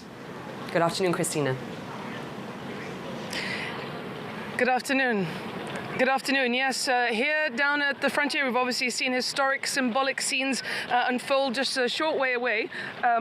But at the airport, it's been a decidedly less positive atmosphere than we've seen just over there with the Spanish Premier and with the Chief Minister. Today, we've spoken to a number of disgruntled passengers. So basically, the airport is one of the focal points of this new arrangement, and it is a way in which Gibraltar becomes a Schengen entry point. And all of this has coincided in recent times with the introduction of the European Entry-Exit System, the EES, which has seen teething problems across Europe. There have been issues and it's been introduced, but we do understand that the issues that may have been experienced here today have been possibly Gibraltar-specific.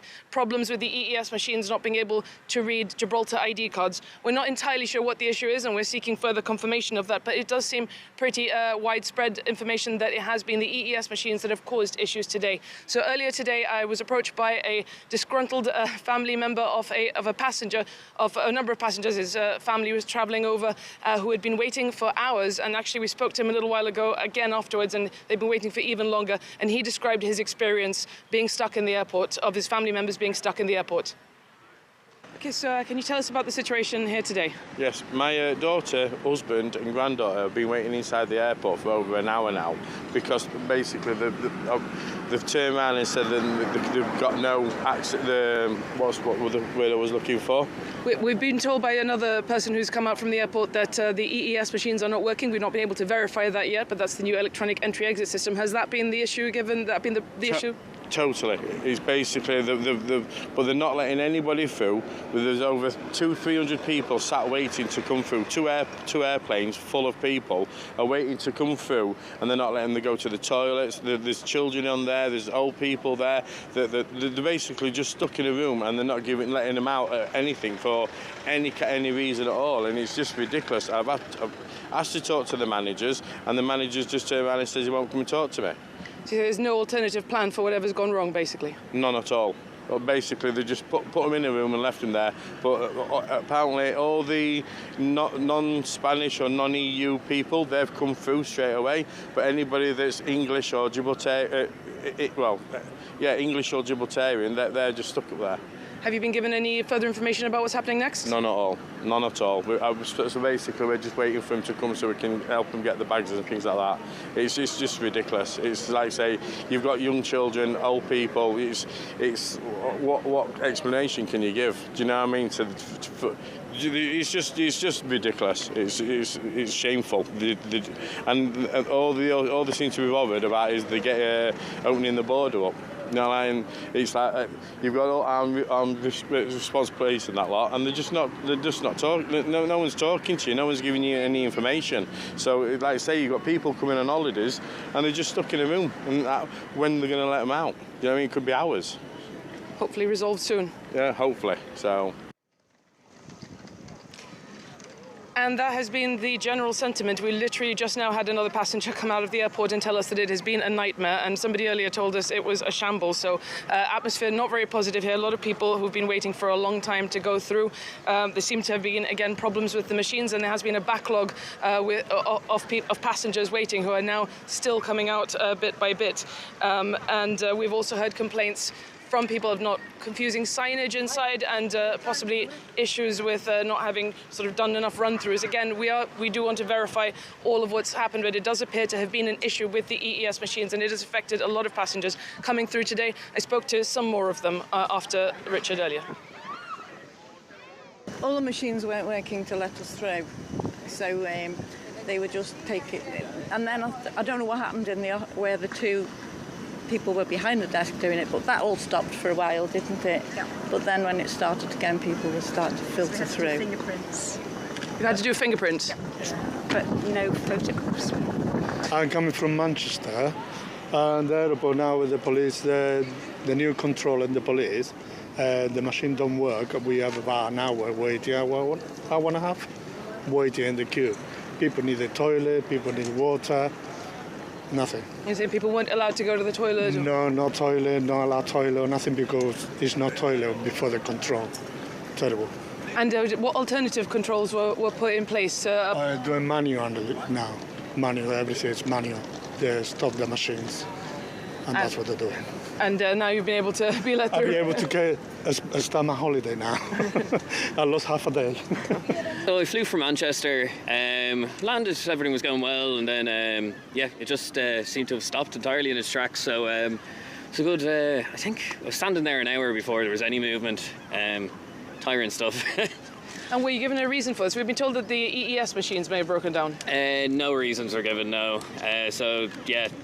Queue was confused, so no one had too much idea what was going on. And what happened when they finally let you through? It was just two forms of customs, one for Spanish and one for Gibraltar. So, it was split then. Tiring stuff.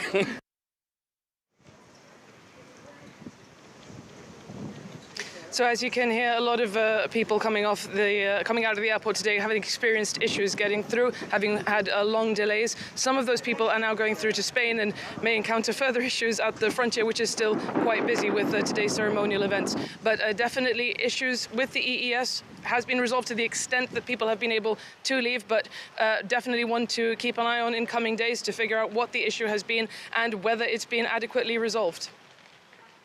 Thank you very much. Christina Cortes reporting live from the airport. Rosa Sengo is in the studio.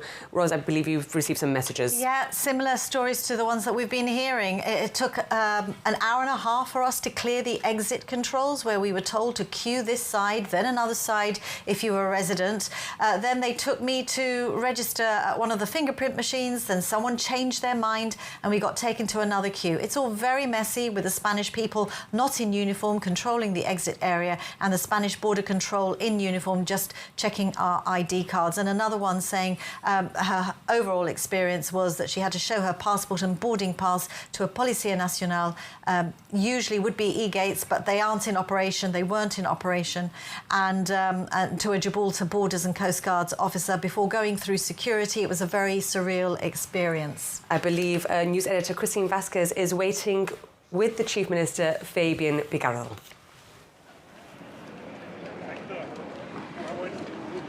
That's right, we're here at the frontier with the Chief Minister, who's having another day with an early start. Chief Minister, we've just been hearing about problems at the frontier. People are saying that there's problems with the EES. Well, look, there may have been some teething troubles at the entrance to Gibraltar Airport. The EES, of course, is the responsibility of the Schengen authorities, the Kingdom of Spain. I know that they were installing late last night and finishing off that process. There have been teething problems with EES around Europe. I'm not surprised that there may be some here. The volume of people here is less, so obviously, even if there are problems, it should not lead to lengthy waiting times compared to the 4 or 5 hours that there are in other airports. And of course, that's not affecting Gibraltar residents or European citizens and European residents, because they don't do EES. So those who are arriving here and have to do EES would have the problems here, Malaga or anywhere else. We know that there have been problems with the EES across Europe, but of course here it begs the question of whether Spain is ready. Well, Spain, I think, is ready now. She's as ready here as she is in other places. I wonder whether the question might better be whether Europe is ready for EES. And if you read the statements from the chief executive of Ryanair and other leaders in the aviation industry, they might suggest that the EU is not ready. But look, it's not a matter for us, it's a matter for the EU. We have the systems in place at Gibraltar Airport, and I'm sure that in coming days things will be evened out. Chief Minister, another symbolic moment today. Yesterday we saw the fence, today we've had the gates. Well, the gates are going, and you know, I've really felt that more than perhaps even with the fence, because look, let's be very clear, Christine, we have to remember history. The fence was ours. We could have removed the fence at any time. Indeed, I'll let you into a little secret. During the negotiations, when things were a little bit tough, and people might say, well, we might not have a deal, I would say, well, okay, no problem. We'll remove the fence anyway. And then what? We would have had the run of Schengen. Of course, in jest. But these gates were ours and theirs. But we never closed ours. The gates that were closed were Franco's gates. Today, Franco's gates are being removed. And I've gently suggested to the Spanish authorities that they might want to take those gates and lay them over Franco's grave, so that neither he nor anyone like him could ever give up to cause us these problems again, and to, given that he liked them so much, put them as close to him as possible. So we've had no gates today, and yet the Spanish Premier, Pedro Sánchez, has not come into Gibraltar. I know, I think it's a pity he hasn't come into Gibraltar, but the protocolic nature of the event meant that for health and safety reasons he had to stay on a particular side of the gate as it was moved. I had strict instructions as well as to where I had to stand because of the wind and whether the gate might move or not. I'm sure that all of those taboos, if they're not gone already, will start to go, and that you'll see senior members of the Spanish government coming to Gibraltar very soon indeed. Tell me a bit about the gifts that you've given the UK and. So what we're doing is commemorating the disappearance of the concrete, the chain link and the barbed wire in a presentation which has been prepared by a Gibraltar artist who will be commending also for her magnificent work, and in a way that reminds us all of what we have done, which is all that talk, all that writing, all that paper removes concrete, chain link and barbed wire.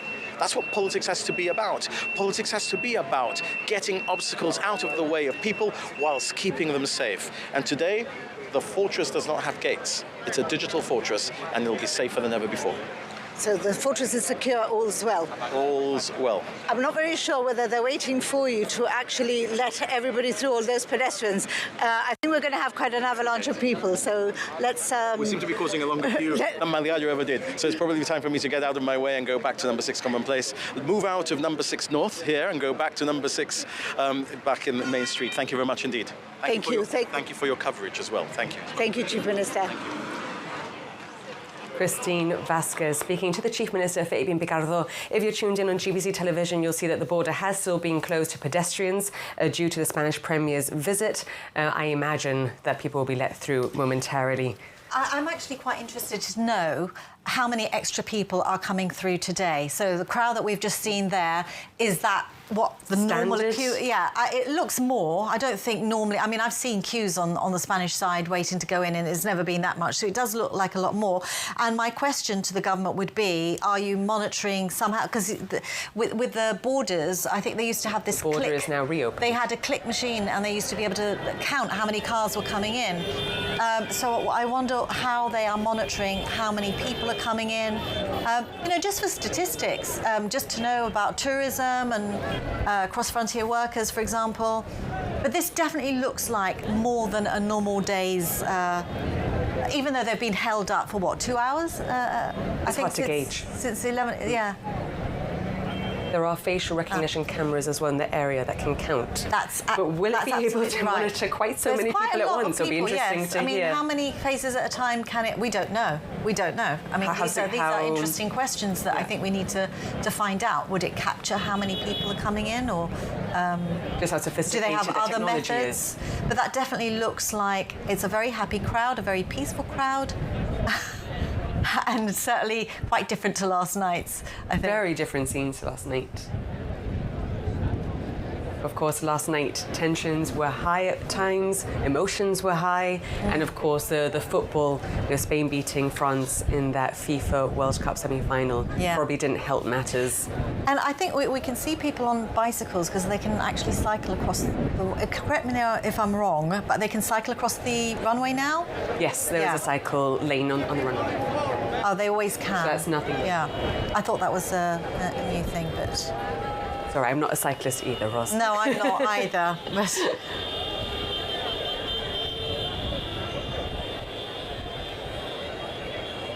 Well, we do have some reporters on the ground. Of course, we spoke to Christina earlier at the airport. Christine Vasquez is there at the border, and Ian Tri-Clarence is in La Línea.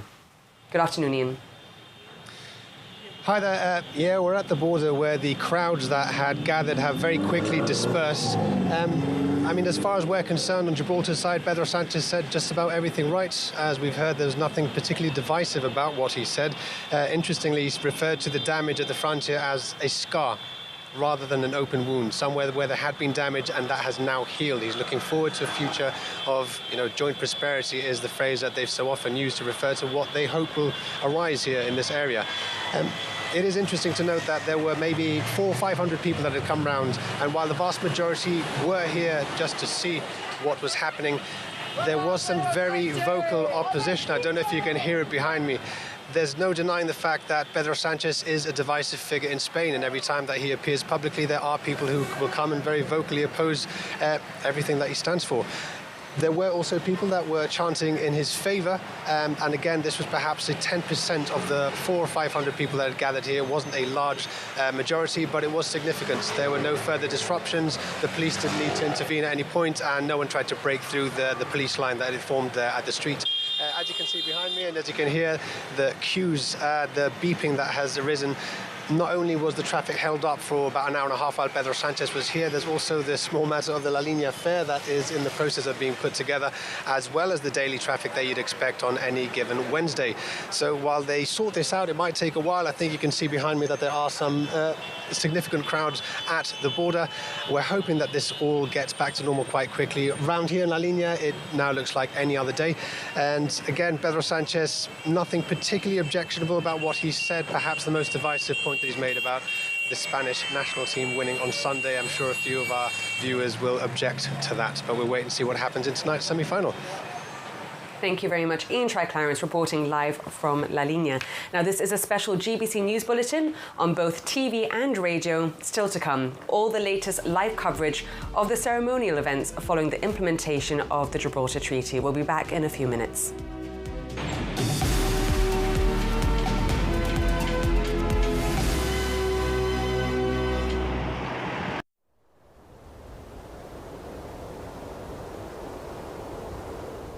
Our world runs on momentum. From the first light over the rock to the plans we make for the days ahead, each moment carries us forward. For 150 years, Capurro Insurance has moved with that energy. Rooted in Gibraltar, reaching the wider world, built on the past, and looking to the future, wherever momentum takes you next. Capurro Insurance will be by your side, every step of the way. Welcome to the Corner Shop, where expectations in painting and decorating go above and beyond, providing the community colour since 1947. From DIY enthusiasts to professional decorators, we offer trusted brands like Dulux, Armstead, Hammerite and more. Explore our expert colour mixing centre, plus DIY and decorating supplies. The Corner Shop, free parking and free delivery. Trident is EORI ready for Gibraltar's new logistical chapter. As customs-approved transport and clearance agents with proven experience, trust Trident to keep your goods moving.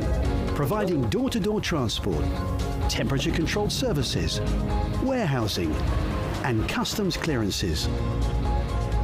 Trust the experts, delivering since 1989.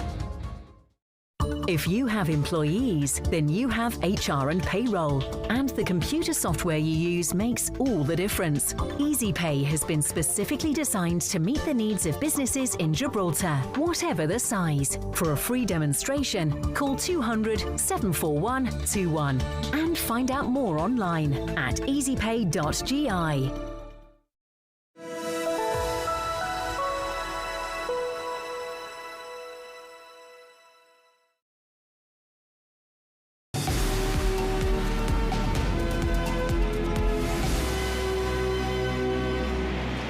This is a special news bulletin live on both GBC Television and Radio Gibraltar. We'd love to hear from you.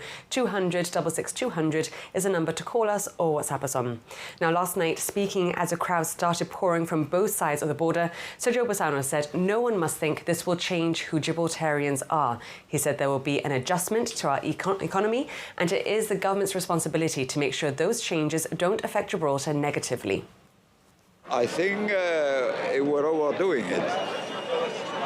As far as I'm concerned, the fence has come down, but the border is still where it was before.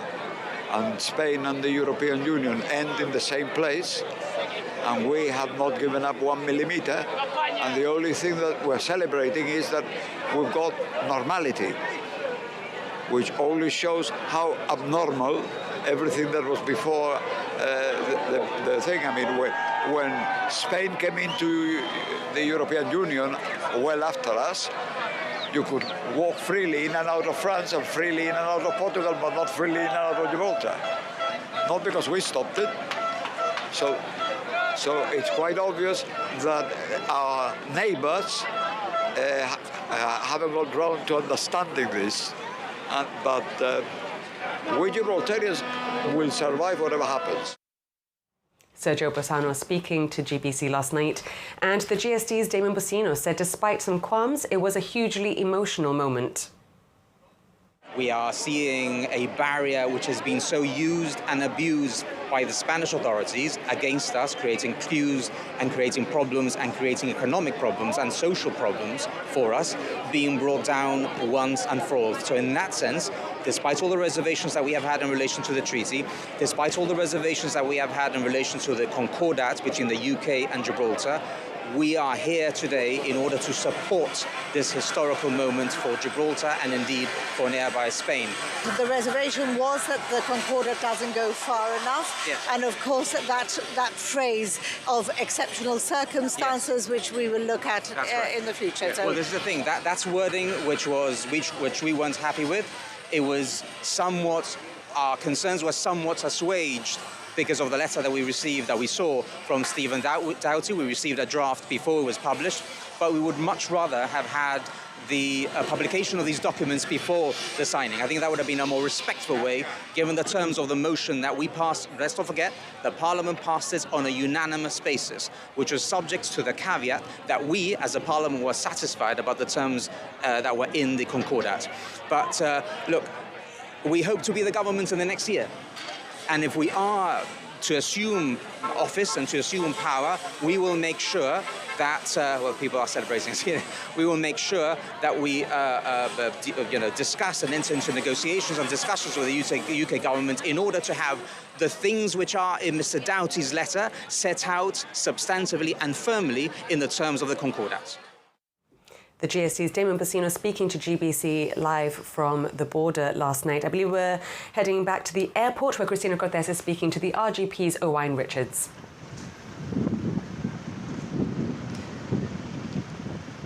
Yes, so we're here now at the near the temporary joint operating base, the RGP part of it, and of course one of the things people are most interested in some cases most concerned about with the treaty, is security. What happens to Gibraltar now that we no longer have that bottleneck, those controls, and that people could just come in freely, come in and out freely. So we've heard a lot about the infrastructure that we put in, the CCTV cameras and so forth.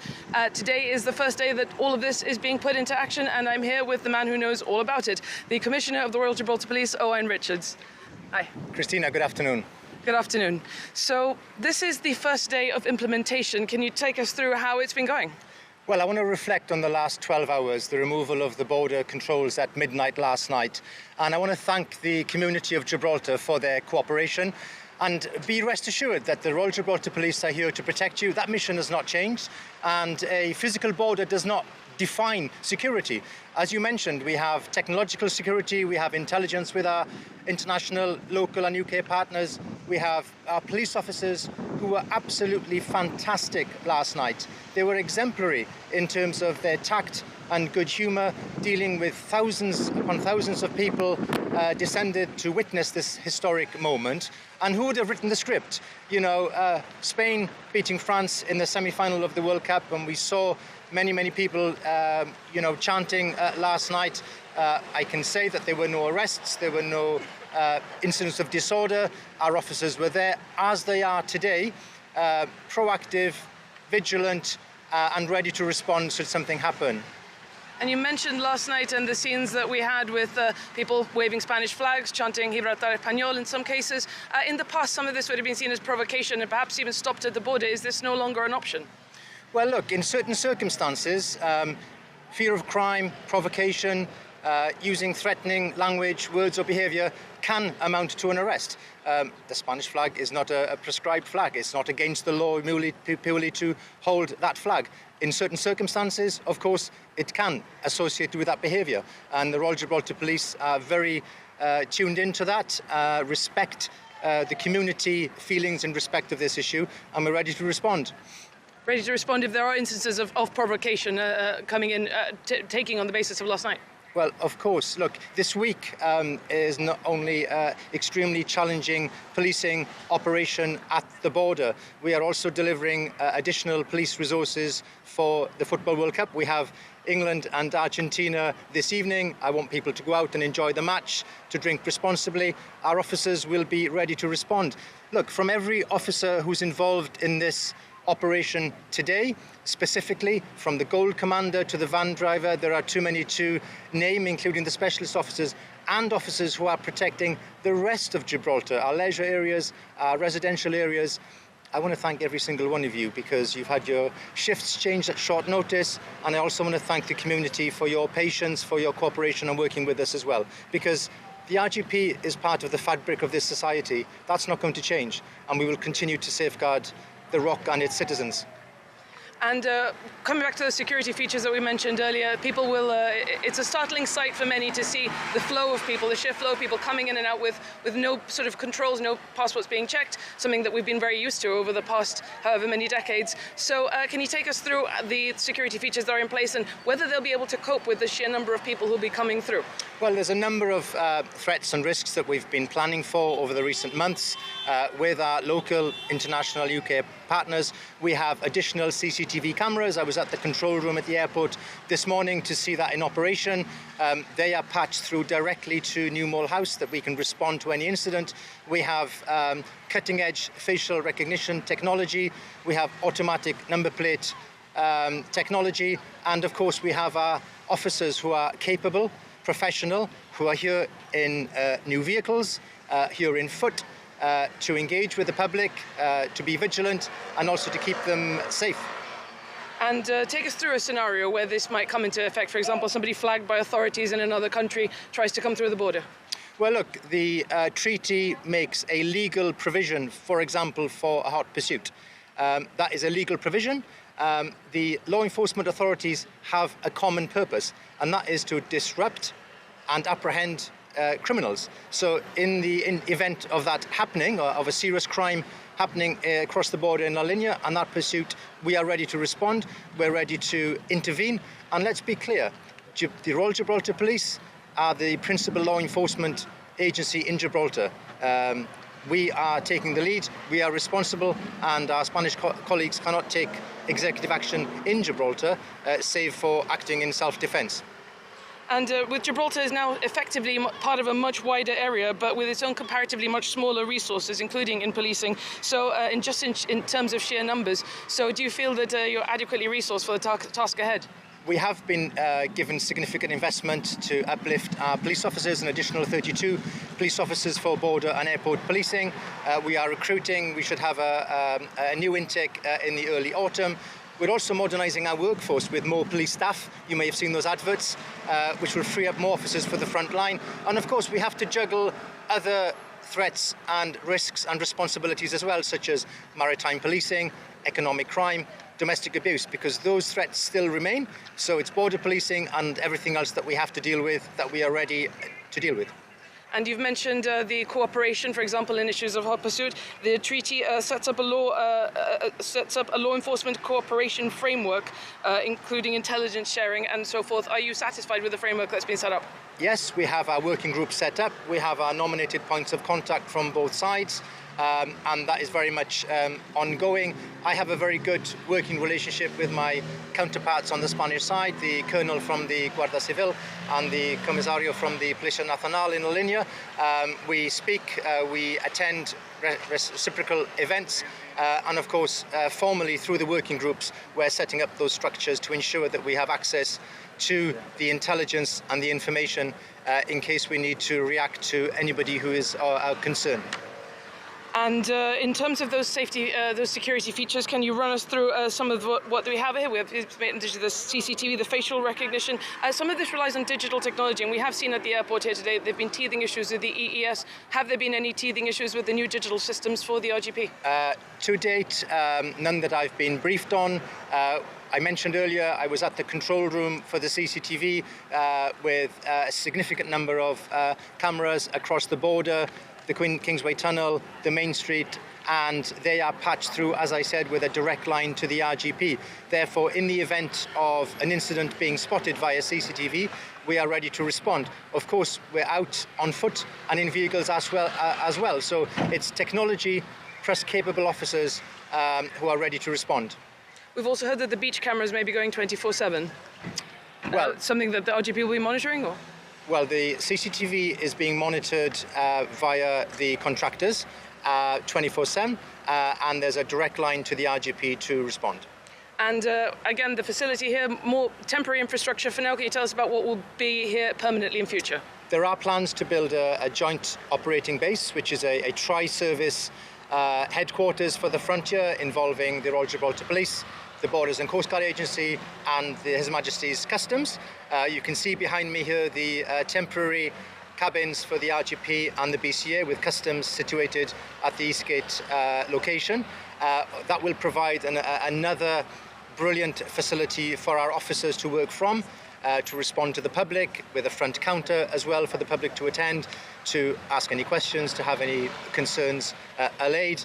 You can see behind me as well the new SUVs that we have deployed, that were deployed last night, that are being used to support our policing operation. As I mentioned, I want to reassure the community that the RGP remain agile. We have evolved to different threats in recent years, and we're also policing the digital street as well, with many online harms. And I think the public need to be aware that there are different risks that come together. So from a public point of view, go about your daily lives, be vigilant, take your own precautions, and be assured that the RGP is here to protect you. Thank you very much. Thank you.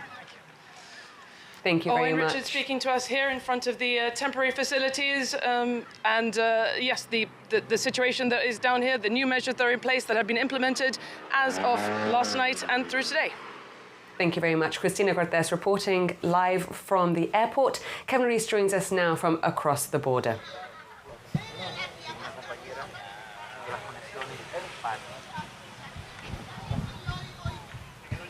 So yes, we're here in La Línea, where Pedro Sánchez has just left the city moments ago. Powerful scenes this morning, powerful words as well from the Spanish Premier. And we're now joined by one of our colleagues from Canal Sur Televisión, Begoña Curiel. She's been covering Gibraltar stories for many years. Begoña le contaba a la audiencia que lleva muchos años cubriendo lo que son las noticias relacionadas al entorno de la frontera de Gibraltar. ¿Cómo valora esta mañana? Unas imágenes que no creo que pensábamos íbamos a ver en la historia. Sí, bueno, pasa un poquito como el ciudadano de a pie, ¿no? Los periodistas que siempre hemos seguido de cerca, sobre todo los periodistas de provincia, los que estamos en la zona. Y claro, la verdad que es muy impresionante. Simplemente, ya no digo igual una gran imagen de un derribo, que es verdad que la palabra derribo le viene grande para lo que estamos viendo en cuanto a infraestructuras, pero sí esas imágenes sobre todo del ciudadano. El ciudadano de a pie, sin duda, lo más impresionante, como lo que vivimos anoche, tú también estuviste, y la verdad es que sobrecogía, ¿no? Porque no es solo el hecho histórico, que también, sino lo que incide a nivel emocional en el ciudadano de uno y otro lado. Begoña lleva muchos años cubriendo historia en relación en torno a Gibraltar, esta frontera. Trabaja para Canal Sur, la autonómica, para la provincia también. Hemos tenido muchos compañeros de las nacionales aquí, que quizá en la historia de Gibraltar, la historia de la línea, le dan otro tipo de tratamiento. ¿Cree que ahora con el derribe, la desaparición de la frontera, de la verja, quizá tengan otra perspectiva sobre Gibraltar y lo que es la línea también? Bueno, más que creerlo, me gustaría que la tuvieran. Lo que pasa es que, bueno, tú lo sabes como periodista, que los grandes acontecimientos un día son un gran boom y a la de 24 horas las noticias, pues bueno, cesan en cuanto a intensidad. Yo, más que creer, ya te digo, insisto, desearía que, bueno, esta particularidad de esta frontera, que es tan diferente a todo, en quien llegue de un medio de comunicación nacional se lleve una impresión atención y vea, sobre todo, ¿no?, por la magnitud del movimiento de población, que pese a que se hable de miles de personas, la verdad es que si no lo han visto, cuando están presentes, se quedan muy sorprendidos, y es que es una realidad muy desconocida, muy local, que a la vez es una realidad muy internacional, porque se da esa ambigüedad de que se abarca lo pequeñito hasta lo más grande, ¿no? Y por eso es tan particular, tan excepcional esta frontera o no frontera. Ya digo, yo creo que sí se puede existir un pozo a partir del hoy. En lo que concierne a los periodistas de zona, está claro que nos ha dejado un gran pozo, porque después de verlo durante todos estos años, la verdad es que impresiona mucho. Yo ayer, no como periodista, sino incluso a nivel personal, me resultó muy emocionante ver lo que vimos. Pero yo creo que los medios de comunicación nacional, al final, bueno, siempre la amplitud de noticia, cantidad, calidad, tú lo sabes, la verdad que luego se va perdiendo un poco, ¿no? Pero, como toda la vida, yo quiero pensar que un pozo se queda, ¿no?, para que se vea el relieve de este punto tan particular, no digo de la península, del mundo. Fue muy bonito, una punta noche, igual que Andalucía Directo, ustedes lo hacen igual que nosotros, esas historias de los anónimos de la zona. Ayer dimos compañero de A3 Media en programas de prime time compartiendo historias sobre aquellos que fueron separados por la frontera. Yo creo que eso fue un apunte importante, un apunte bonito, y si nos quedamos con eso, yo creo que al menos ya tiene esa difusión nacional, ¿no? Sí, porque bueno, tú sabes la cantidad de historias que existen a nivel familiar, tan duras, tan bonitas, una mezcla de ambas cosas, es todo como muy agridulce, y la verdad, yo trabajando aquí desde hace muchos años, es verdad, yo soy de española, pero procedo del norte, y es verdad que fui la primera sorprendida cuando llegué aquí, conocí esta realidad, y cuando supe de estas historias cruzadas me pareció un tema es real, ¿vale? Pero es que da para literatura, porque las historias son muy intensas. Además, se ha sufrido mucho en Gibraltar. Igual esa perspectiva de venir de fuera de esta comunidad autónoma te da otra mirada, ¿no? Y a mí lo que más me impresionó fue eso, la dureza de pensar 13 años encerrados, y a nivel, bueno, del campo de Gibraltar, aunque se tiene esa conciencia de pueblos hermanos, que sí, que creo que ese sentimiento es real, luego siempre, pues bueno, hay comentarios pequeños que hacen mucho daño, y es que se hizo mucho daño a los gibraltareños. Yo no lo pude vivir en persona, bueno, yo nací en el 1969 también, y la verdad que fue lo que más me impresionó, ¿no? Esa dureza, y de qué manera tan alegre se habla y se hacen comentarios, y bueno, esas frasecitas que no voy a repetir porque me da muchísima pereza. Cuando conoces ya a las personas, les pones caras, es que es Manoli, es que es Paco, es que es... No es, hay una población, sí, qué llamativo el Peñón, ¿no? Qué cosa tan extraña, tan llamativa, pero luego al final la sociedad, el mundo está hecho de personas, y todos somos personas. Todos tenemos familias, todos tenemos historias, y la verdad que conocerlo en profundidad para mí fue un descubrimiento a nivel personal, y aparte de ese cierre, bueno, de la dictadura de Franco, todo lo que ha venido después, ¿no? Ese sufrimiento, esas colas, y lógicamente los ciudadanos, que al final quien más sufre es el vecindario. Esperemos que se quede en el ayer. Begoña, muchas gracias por tu tiempo, y nos veremos aquí en esta frontera, en esta zona, porque todavía hay mucha historia por contar, y que por muchos años las contemos. Esto continuará, con mi continuidad. Muchísimas gracias. Gracias a ti. Begoña Curiel, she works for Canal Sur. She's been covering stories in relation to Gibraltar and the frontier for many, many years now. Thank you very much, Kevin Ruiz. And a big thank you to Dominic Searle, a former Gibraltar representative to the UK and former editor of the Gibraltar Chronicle. Thank you for your insights today. If you'd like to give us your final thoughts. Well, I think it's a great opportunity for all of us in Gib. I think we're all going to have to work very hard. But what we've seen at the airport today shows you that teething problems start straight away. It's a lot of work. I thought about it when you get more flights, when you have more... so Gibraltar's actually going to have to work harder, and we're going to have to hold together tighter. Thank you very much, Dominic, for coming. Thank you. And we do have a GBC crew at the airport, at the frontier in La Línea. I believe we are joined now by Christine Vasquez. Yes.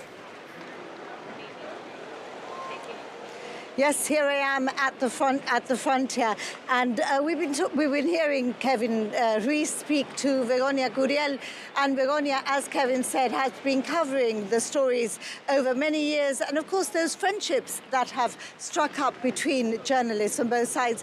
So we've seen the main press pens empty out now, and the frontier almost returned to the new normality, but we are still continuing that splattering of journalists, just managing to get those last-minute stories from people. And there are so many stories to do with the frontier. And so the frontier changing today, we saw that avalanche of cars coming in. We've heard the Chief Minister talk about teething problems at the airport with the EES system being introduced. He says Spain is ready, but it's the same problems as we've been experiencing across Europe. But what we are noticing now is quite a build-up of cars leaving Gibraltar. And of course, we've got the fare to contend with. That makes a bit of a bottleneck on the other side of La Linea. So cars are flowing freely now into Gibraltar, but a slight queue going out and traffic building across Gibraltar. In terms of the frontier and what it's looking like, let me just tell you, we've been talking to the constructors who've been working very closely together in both Spain and Gibraltar. So in Gibraltar, we've had Cascais, and in Spain, we've had their company working together. They've been taking photographs with each other, the two teams who have removed those gates today. And photographs are the theme of the day. If I look opposite, I can just see an Asian couple taking photographs of their children. We've seen a lot of people here for the gram, you know, that Instagram pic of history in the making. So there's a lot of posing here at the frontier, a lot of photographs taking place as people want to capture that little moment of history today. Thank you very much. GBC News editor Christine Vasquez, live from the frontier, and we're now joined by Ian Tri-Clarence, who is in La Linea. Hi there. Yeah, we had a little bit of a manic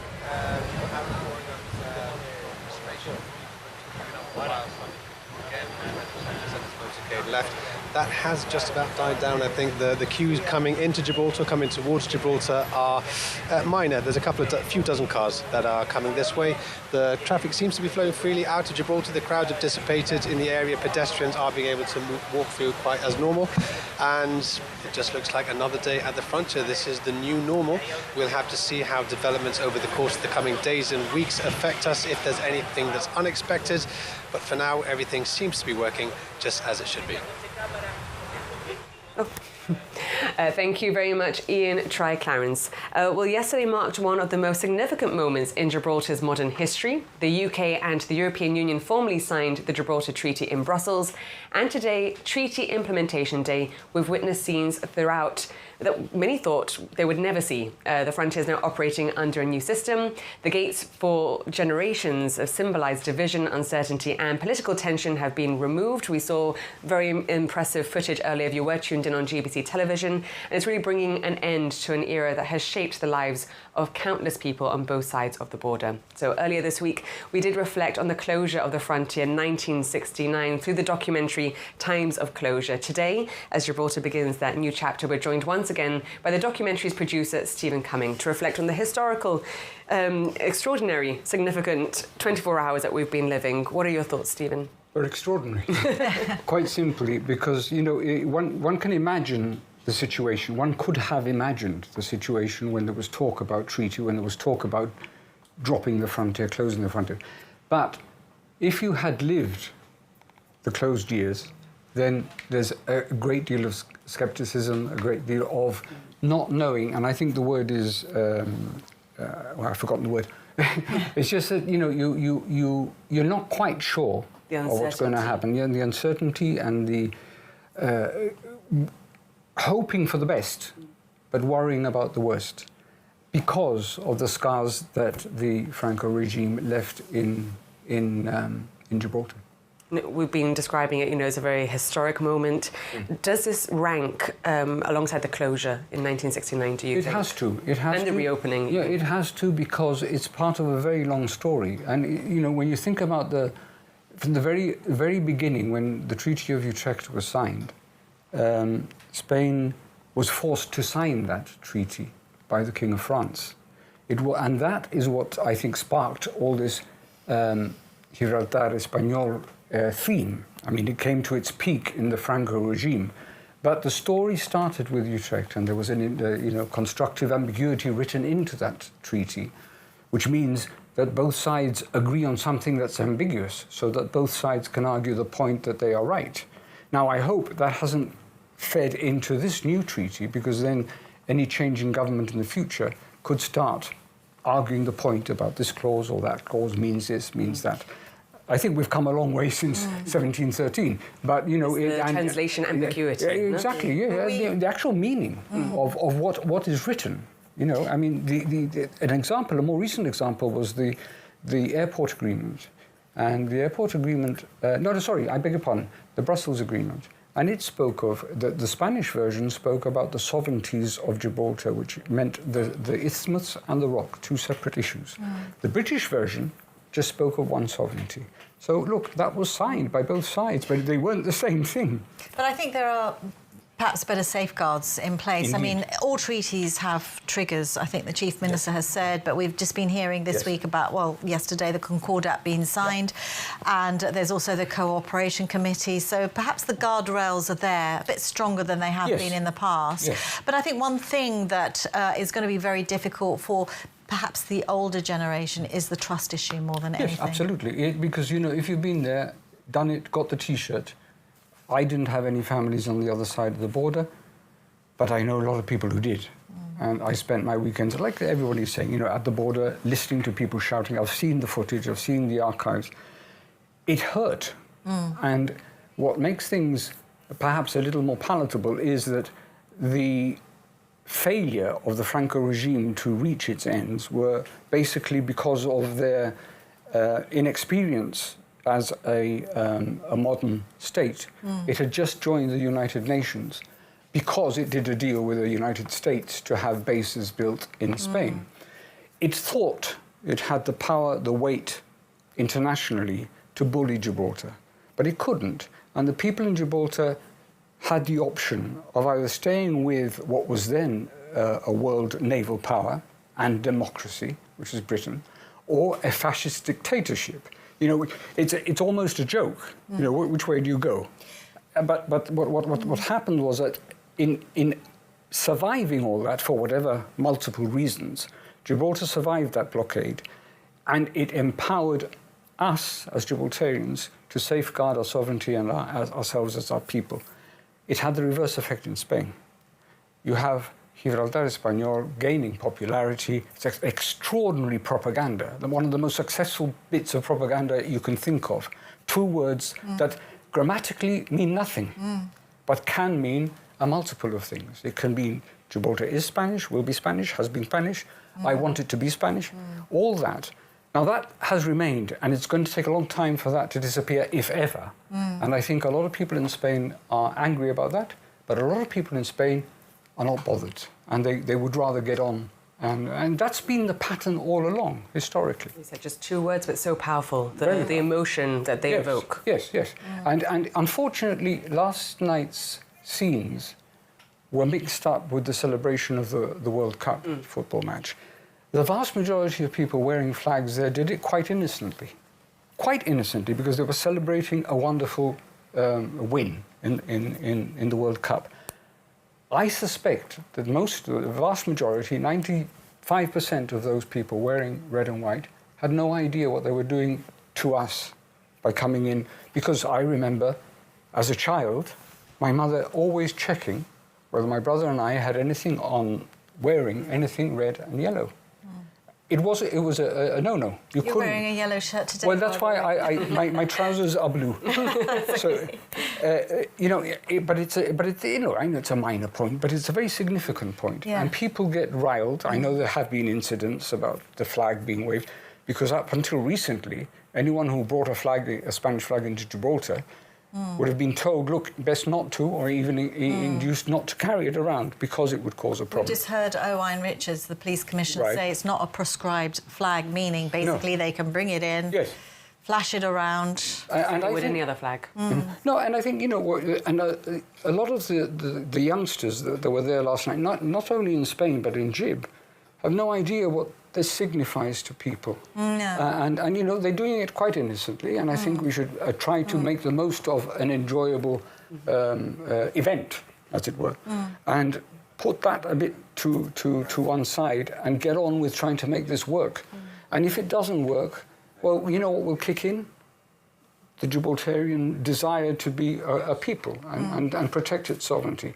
If it does work, then history shows, because before, 150 years ago, for example, Britain and Spain were allied in war against France.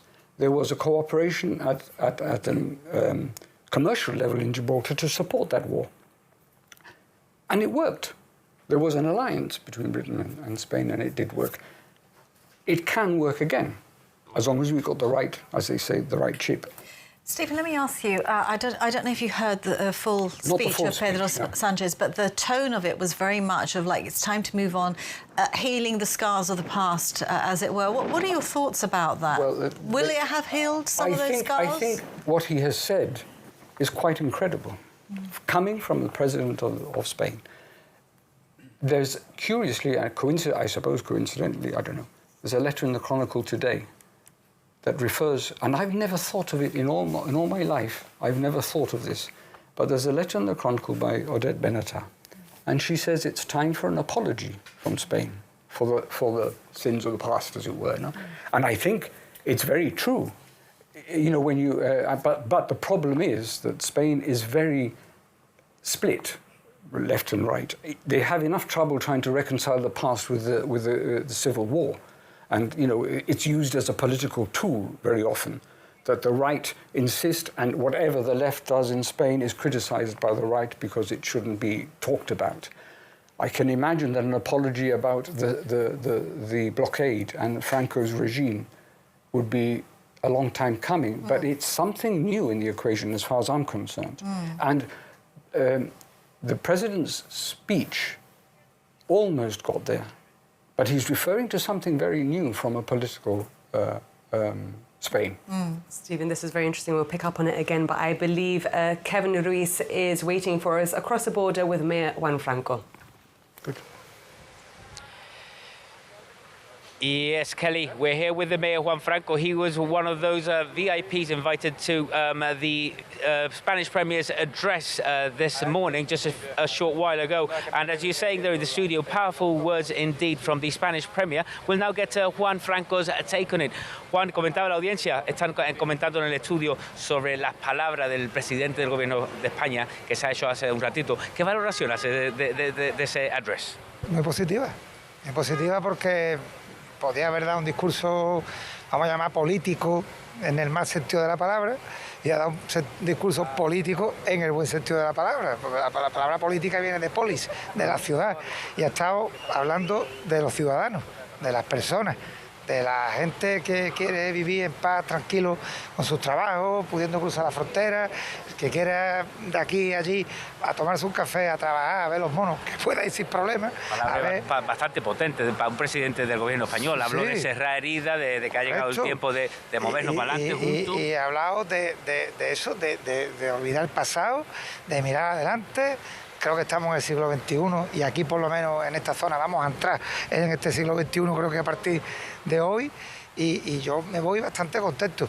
Y además, también me gustaría destacar, todo el mundo sabe que yo soy de un partido independiente, pero que si no es por este gobierno de España, esto no sale. Se ha dado una conjunción importante. Fabián Picardo y su equipo ha hecho un trabajo extraordinario. Evidentemente ha tenido que ceder cosas que estoy seguro que no eran de su agrado, pero era la única forma para poder llegar a un acuerdo que, a mi entender, es bueno para el pueblo de Gibraltar y también bueno para el pueblo de la Línea. El gobierno de España ha hecho también un esfuerzo, porque también ha habido mucha gente intentando boicotear y reventar este acuerdo, y al final, también el gobierno británico, por supuesto, ha estado ahí, todo el mundo ha puesto de su parte para hoy conseguir lo que todos queríamos, que era suprimir una barrera, que hombre, no vamos a comprar a lo mejor con el muro de Berlín ni cosas de estas, porque tampoco se disparaba la gente, vamos, que lo que faltaba casi a veces, ¿eh? Y donde los que hemos vivido aquí lo hemos pasado muy mal. Entonces, para mí, digo, un día tanto ayer como hoy emocionante, y nosotros ahora lo que nos toca, por parte nuestra, es coordinar dos cuestiones. Una, a nivel local, con el gobierno de Gibraltar. Nuestro ayuntamiento es un ayuntamiento. Nuestro ayuntamiento no habla de bandera. Ahí sí quiero preguntar, ¿tendrá ahora libertad, autonomía el Ayuntamiento de la Línea para poder coordinarse con el gobierno de Gibraltar? Hasta cierto punto. ¿Te han comunicado algo desde...? Ese es uno de los temas que tenemos que tratar, porque sin ir más lejos, donde estamos, sin movernos. Esta carretera que está aquí es carretera nacional hasta la salida. ¿Qué significa esto? Que este espacio que está aquí, en principio, perdón que de la espalda, pero para explicarlo mejor, se queda como está, como dependencia policial, y el espacio que está allí detrás, que está tapado por estos carteles, ¿vale?, es el espacio de aduana, de forma que los camiones seguirán entrando para tener después el control aduanero por parte de Gibraltar detrás del aeropuerto. Y todo este espacio que está aquí, es decir, donde está el edificio que desde aquí no se ve, que es por donde se entraba hasta ahora con los DNI y tal, y estas instalaciones, que era donde estaba la Guardia Civil, y el de atrás, eso se supone que desaparece. Estamos hablando de una superficie de en torno a 12.000 metros cuadrados, y el ayuntamiento tiene planes, ¿no? Y le gustaría poder disponer de estos suelos y también aprovecharlos para efectuar una reordenación de tráfico que permita poder acceder en mejores condiciones y que gente que salga pues lo haga de una forma más cómoda, más fácil. Habrá que coordinar con el gobierno de Gibraltar a dónde queremos reconfigurar el tráfico peatonal para que la gente no esté conviviendo con los coches. O sea, queda mucho trabajo por delante, pero lo que está clarísimo es que nos va a tocar, después de disfrutar de este momento, de sentarnos otra vez con el Gobierno de España y con la Junta de Andalucía para tratar todos estos temas que son los que vienen a consecuencia del día después. ¿Cuánto tan pronto que pueden ocurrir esas reuniones? Ahora también empieza el parón estival. No, yo te cuento, yo las reuniones las pedía mañana, pero te cuento, mañana tengo la Virgen del Carmen, pasado tengo el Viernes de Coronación, sábado de cabalgata, domingo rociero, empieza la feria, termina la feria, hay que desmontarla. Tengo cosas en agenda y es que en agosto, Gibraltar no sé, pero en España es que prácticamente se para todo, ¿no? Así que bueno, empezaremos a mandar las cartas mediados de agosto y tal para que podamos ya empezar con las primeras reuniones serias en septiembre. Hemos visto imágenes muy poderosas, hemos visto al presidente del gobierno español abrazarse con Fabián Picardo, cercanía entre los distintos ministros, el gabinete de Fabián, hemos visto al deputy Joseph García aquí en el lado español, con Pedro Sánchez también. Imágenes muy poderosas. ¿Se quedarán en esa postal o tienes fe de que van a ir más allá? Vamos a ver, yo soy muchas veces pesimista para algunas cosas, optimista para otras. Yo, por ejemplo, le dije al ministro que el acuerdo no lo iba a mover ni él ni yo. Y mira dónde estamos. Gracias a Dios me equivoqué completamente. Entonces, bueno, yo estoy seguro que el de arriba se va a acordar de este rinconcito. Tuvimos otro día al obispo allí también pidiendo por eso. Y lo que espero es que nos ilumine a todos para que entre todos consigamos lo mejor para los dos pueblos. ¿Y con Junta de Andalucía ha tenido algún...? También. Junta de Andalucía, cuando hablo de todos, ¿Pero se han sentado contigo ya? ¿Ha tenido alguna reunión con ellos? Yo te voy a dar un dato, creo que importante. Cuando se anunció el acuerdo, el ministro, el consejero de la presidencia, de facto el vicepresidente, lo primero que hizo fue llamarme. Juan, ¿esto tú cómo lo ves? Yo le dije, Antonio, creo que es un acuerdo histórico, un acuerdo bueno, un acuerdo que hay que gestionar, que va a haber también aristas, todo no es color de rosa, pero no es lo mismo negociar con esto quitado que con esto puesto, sin rehenes, vamos a llamar, que sean los trabajadores y demás, y creo que el acuerdo es positivo. Y ahora la Junta lo que tiene que hacer, a mi entender, es sumarse y también poner de su parte para que esto salga adelante. Creo que todos los que estamos aquí y el público de Gibraltar que nos esté viendo habrá visto la postura que ha tomado el presidente de la Junta. No quiero decir que la ha tomado gracias a mí, pero sí que creo que ha mostrado siempre una postura moderada, una postura con talante de querer construir, de querer crecer y de querer que, digo que Gibraltar se integre en Andalucía, por favor, que no se me interprete mal, sino que Gibraltar sea una realidad reconocida, con su idiosincrasia, con su singularidad y que encaje dentro de lo que es la estructura territorial que tenemos aquí como un actor más y no verlo como un enemigo, que por cierto, creo que la Junta es el talante que siempre ha tenido.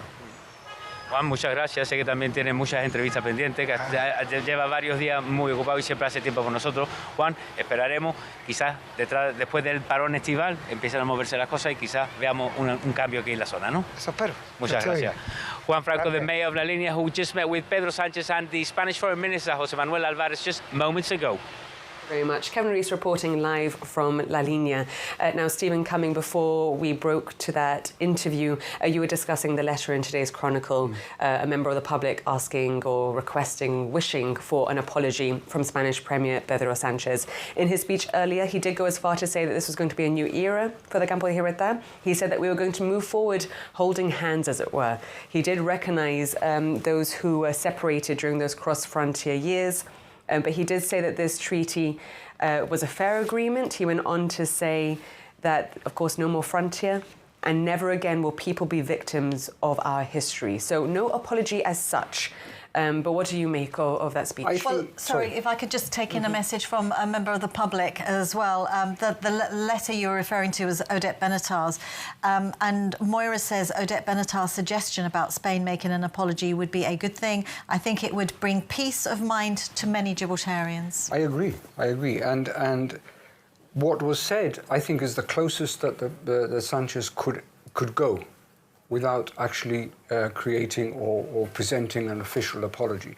I understand that it would be a very brave government in Spain to make an official apology. They have enough trouble, as I said before, with recognising the responsibility for the civil war and the massacres and all that violence.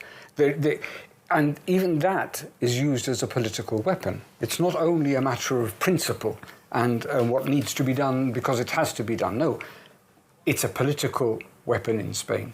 This could be the same.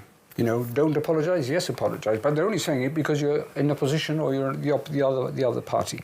But having said all that, something a little more. I think it's very gratifying to hear what the president said, because I would never have believed he'd say it. And coincidentally, this letter appears, and it would be great. I think it would seal any bumps along the way for the treaty, because people, as that lady said, it will heal a lot of things. But it's probably a step too far. We were saying he didn't quite take that step into Gibraltar, maybe for safety reasons.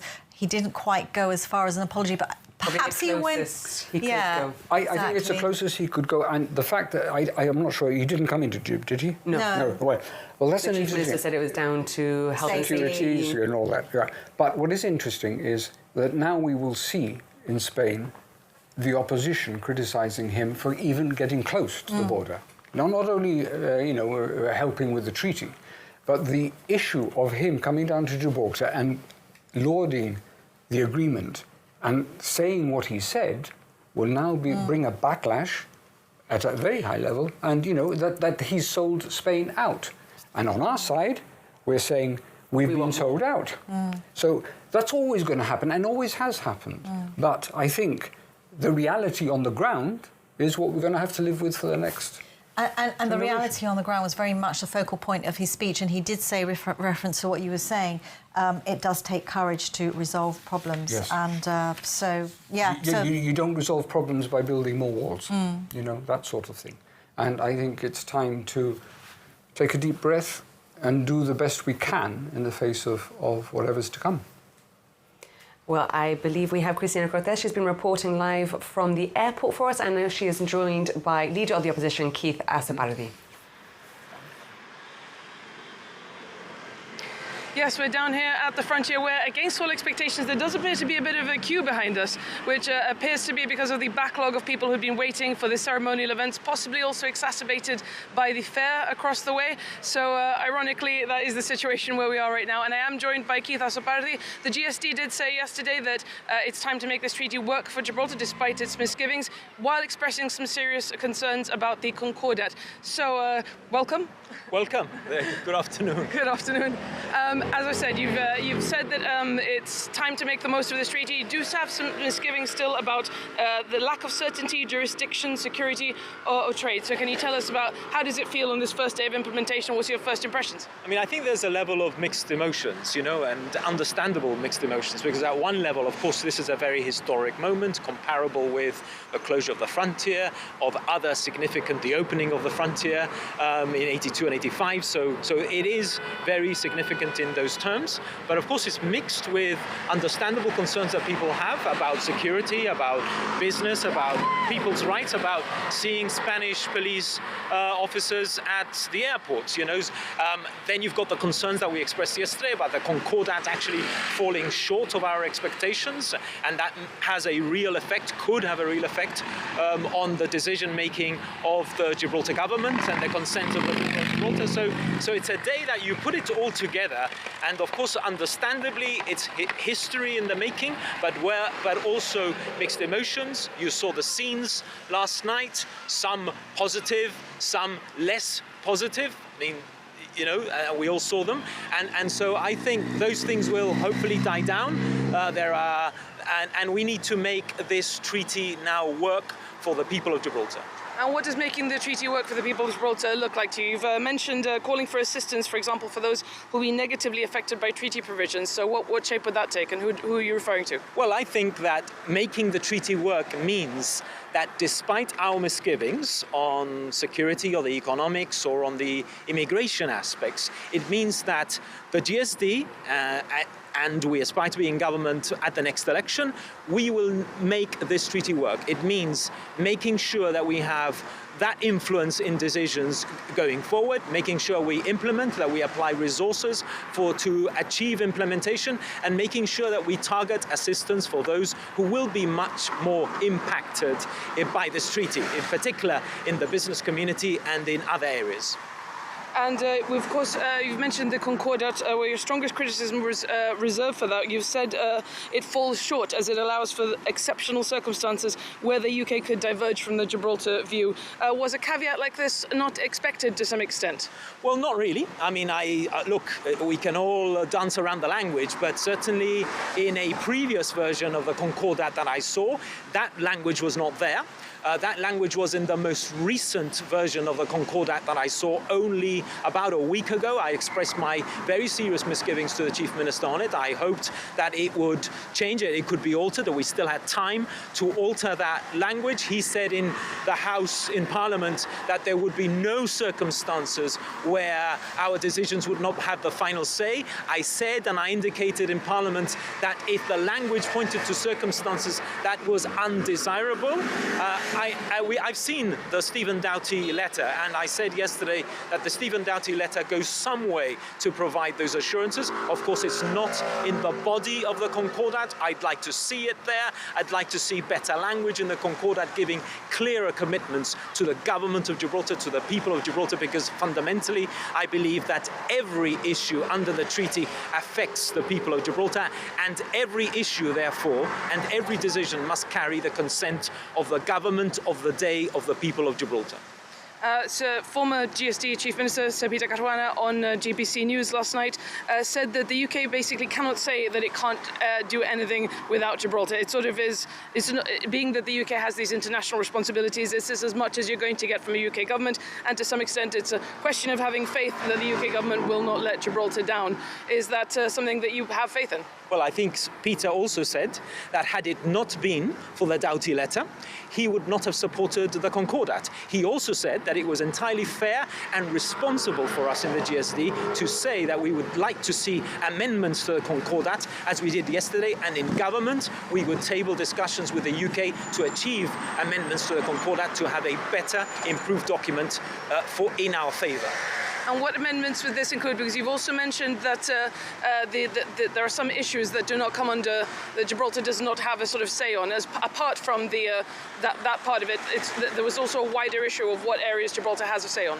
I've expressed some concerns on the language to the Chief Minister. There are some very granular constitutional points that I think need fine-tuning, that I think we would want to sit down with the UK government, if we're elected to government at the next election, and try to negotiate negotiate with them. I'd also like to see some of the body of the commitments, the political commitments that Stephen Doughty was prepared to make yesterday in a letter in the Concordat itself, defining the circumstances, the exceptional circumstances, which are presently undefined in the Concordat. I'd like to see that in the body of it, and I think that there are aspects of it that could be fine-tuned and improved, which would be of benefit for any government of Gibraltar.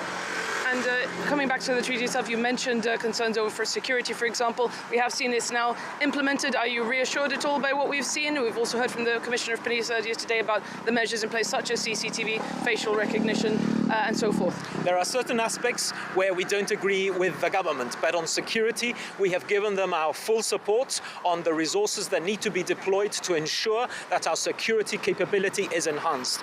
And so we support the technical resources that have been applied. We support the infrastructure, the vehicles that have been bought, and indeed the resources that Commissioner Richards was talking about that have been sanctioned, so that the police has more human resources, more police constables to be able to deal with the security issues that we will face going forward. And just on a sort of personal and social level, we've seen momentous scenes here today.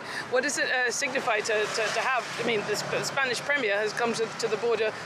We've seen the gates come down. I mean, quite a momentous day just on a personal level, I imagine. Yes, I mean, I think it is significant. Look, as a referendum baby, you know, where I lived the frontier closure, when I went to university, the frontier had just opened for vehicular traffic in 85, you know, so certainly this is historic. It is historic that it's not the first time that a Spanish minister comes to Gibraltar, but it's certainly because we've seen foreign ministers... That might be the crane that took down the gates that's just come past us. It might be. Very noisy as well. We've seen foreign ministers before. We've not seen a Spanish prime minister. I think his words today are very good. I think that as the dust settles, I think what the best that we can hope for is to make sure that any aspects of friction die down and that we build trust and confidence, because it is only building trust and confidence over a period of time that we will believe that we have turned the page and have a new relationship. This is an opportunity for a new relationship. Today is not the new relationship. We will judge whether we have had and achieved a new relationship with the passage of time. And what will the GSD be seeking in the days to come? Well, look, in the days to come, what we will be doing is doing our work in the opposition. So we will be raising issues of concern. If issues of concern arise as a result of the treaty, we will be doing our work. We're going back to the budget tomorrow in Parliament, and we still have a very active session of Parliament to go right through to the summer recess at the end of July, and we will carry on our work. We will monitor how the treaty works, and in future, if we have the privilege of being elected to be the government of Gibraltar at the next election, we will make sure this treaty works for the people. Thank you very much. Thank you. Keith Asabardi speaking to us here at the frontier as Gibraltar enters a new era with the implementation of the treaty and saying we have to make that treaty work for Gibraltar. Thank you very much. Cristina Cortés reporting live from the airport, from the air terminal, and Ian Tri-Clarence is in La Línea. Hi, Kelly. As we've just heard from Christina, and as many people are wondering, there is a very big queue coming out of Gibraltar. People are asking themselves, why is this happening? The open border was meant to be, free-flowing passage of cars going through. It's not been the case. Why? Quite a simple answer. The fare is preventing anyone from driving out of the border area and towards La Tunara. This is causing a bottleneck because of the number of zebra crossings, because of the number of people that are crossing the road. Every single car coming out of Gibraltar has only one option. They need to come across this one line of traffic, and it's just, as you can see there, people crossing the road, causing stoppages time and time again. This will hopefully not be the case once the fare has left, once people are able to go towards La Tunara directly, and there are going to need to be changes in the infrastructure, in the road infrastructure around here on both sides. Things are a little bit messy on our side of the border as well, and that's the case here too. There's nothing nefarious about the fact that there is a queue building up on the Gibraltar side. As you've seen behind me, there's absolutely no traffic at all going into Gibraltar, and long may this continue. We're hoping that it will be the case on both sides. We've got the build-up from the traffic that wasn't allowed to come into Spain because Pedro Sanchez was here. There were restrictions on the traffic, and it's just a confluence of all those events coming together. Hopefully this is going to clear up in the next few hours, and hopefully once the traffic is able to go towards the ferries now, this will not be a problem. Everything looks quite normal as we reported on this side now, and yeah, we're just going to have to wait and see if that traffic... We're still getting some calls towards Pedro Sanchez, which we'd rather not be hearing, but yep, hopefully things will change in the coming few hours for the better, and certainly once the traffic is able to head eastwards toward La Dunada in the weeks to come. Thank you so much. Ian Clarence reporting live from La Línea. He was referring to the traffic and the build-up of traffic leading into Spain. We noticed on the drone footage, if you are tuned in on GBC television, that there are still 4 lanes of traffic going into 2. Exactly. So that is always going to cause a bottleneck, isn't it? And the question is that infrastructure going to change? Don't know what the plan is for that. We've got some messages coming in, if I might, Kelly. Yeah. Obviously, we're a public service broadcaster. You've been calling out on people to share their views, and we've been trying to share them as they've been coming in.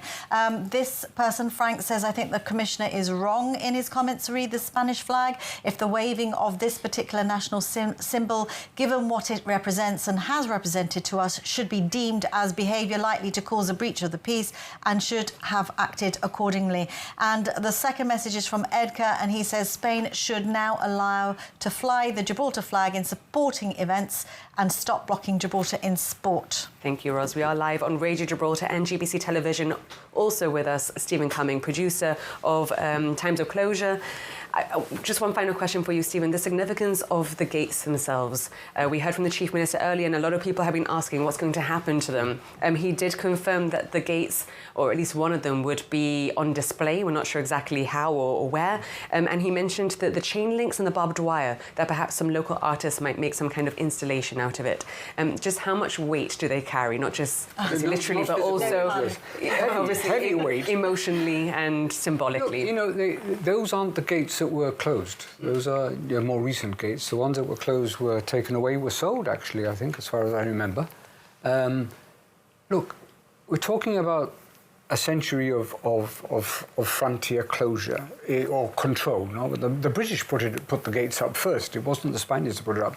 They put it up in order to control tobacco smuggling.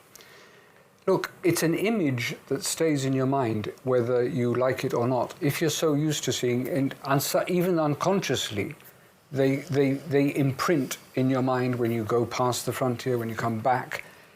The archive footage that exists, and we all know the photographs that exist, they're there. The gates are there. It's a different form, I get it. But there is it's very subtle but very impactful effect that you get when you see them. It's so subtle that we don't notice it. But now that they're gone, and having seen them being lifted, for goodness sake, in that way, I mean, I don't remember when the other ones were taken down. I think they were just cut away, but this was ceremonial, and very impactful. It caused a little butterfly in your stomach, no? And look, you can see it now. It's an image that is implanted in people's brains. It means so much and so many things. It recalls the reopening, which was joyous.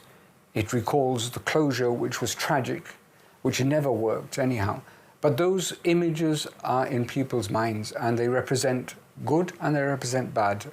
So you're bound to have mixed emotions when you see them. It's great that they're going to be put up, because I think whatever happens, whatever generations come and are more at ease with Spain because they don't know the past, that is a consequence that could easily happen. The further away you get from the closure, the less people are going to be upset about a political battle. So one day, the Gibraltar generations won't be able to relate to the aggressive Spain. And the frontier fence on display will help recall that. And I think we as a people, we have to look forward positively, yes, but we can certainly not forget the past. Yeah. Well, thank you so much for joining us today. Thank you, Stephen. Stephen Cumming. Thank you.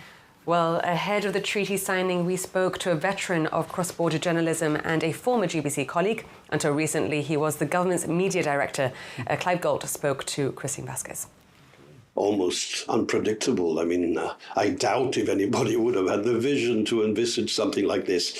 No, those were very hard times. I mean, the Franco blockade was horrific. It hurt people not just politically because of the decisions to strangle our economy, but also to hurt people at a personal level, families across the border. We all remember the children being taken to be seen on the other side, about 100 meters away, and the humility and the people screaming across, "Mira el niño, look at the baby," and on the other side, I mean, really horrific scenes. So that would have hurt a lot. And the contribution by Radio Gibraltar with the request records, where they told people, "Dad has come out of hospital, he's okay. Johnny has had a new job," or "Mari Carmen has lost her baby," or "had a new baby," happy family situations. And then the funerals, trying to get across in time and having to go through Morocco, Tangier, and sometimes not getting there. So there was a lot of hostility, and a lot of people suffered as a result. So that will be difficult to erase from the collective memory of the Gibraltarians. But of course, the younger generation won't remember that, because we were talking the other day, remembering just how much of a blockade it was in terms of telephones as well. Do you remember the telephones were blocked? I used to get "Se ha cruzado la línea," and you could hear your neighbour talking. But don't you think that perhaps the new generation, the younger generation, hasn't lived that, but there's still that element of trust, as you say, to get through? Well, there's no doubt that there is a new generation and they haven't lived it, so it's a different scenario to those of us who've lived it or those of us who have followed it very, very closely. That we have to take into account. But at the same time, we have to tell the story, and it's got to get across to future generations so that nobody forgets the suffering and the tough times that Gibraltar went through. That mustn't be forgotten. It's like the Second World War. Our parents went through the Blitz in London and they suffered a lot. I mean, these things have to be remembered. But of course, you have to look ahead. It is also true that you cannot look back. And we have been put in a scenario through Brexit, as we all know, which was not of our memkin. And we even voted against Brexit to leave. We wanted to remain. So really, we've been caught in it, not through our choice. And we have to deal with the situation. Tell me about, you say people who've lived it, but you've lived it as a journalist. So tell me about your recollections of living this story. Well, initially, when I first started on television, the frontier was already closed. So I remember the enclosed days and doing television in a very restricted area in Wellington Front, where things were very limited. But we fought for it and carried on, and morale was high. There was good social life. And then later, I lived it in Spain because I went across and I did reporting for GBC for some years before I came back.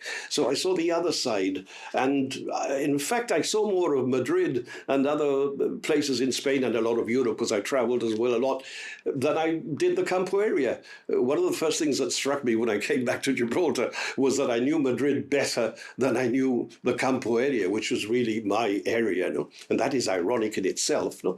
But of course, in Madrid, it wasn't felt the way it's felt here. They had other issues to worry about other than closed frontiers. So remind me, where were you when the frontier reopened?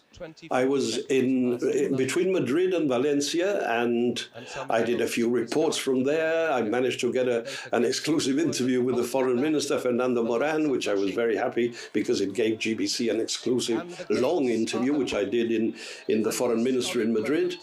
And then that was around 83, because the frontier opened in 82, as you know, in December, the first socialist government under Felipe González. And they opened for humanitarian reasons. And he gave me an interview which did an extensive view of how they saw the frontier opening and the Brussels Agreement and all that. And then eventually, a bit later, I came back.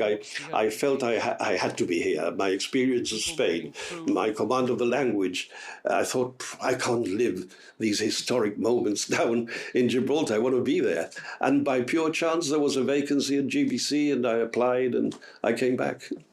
You came back and then poacher turned gamekeeper because you actually went to work for the government and the press office.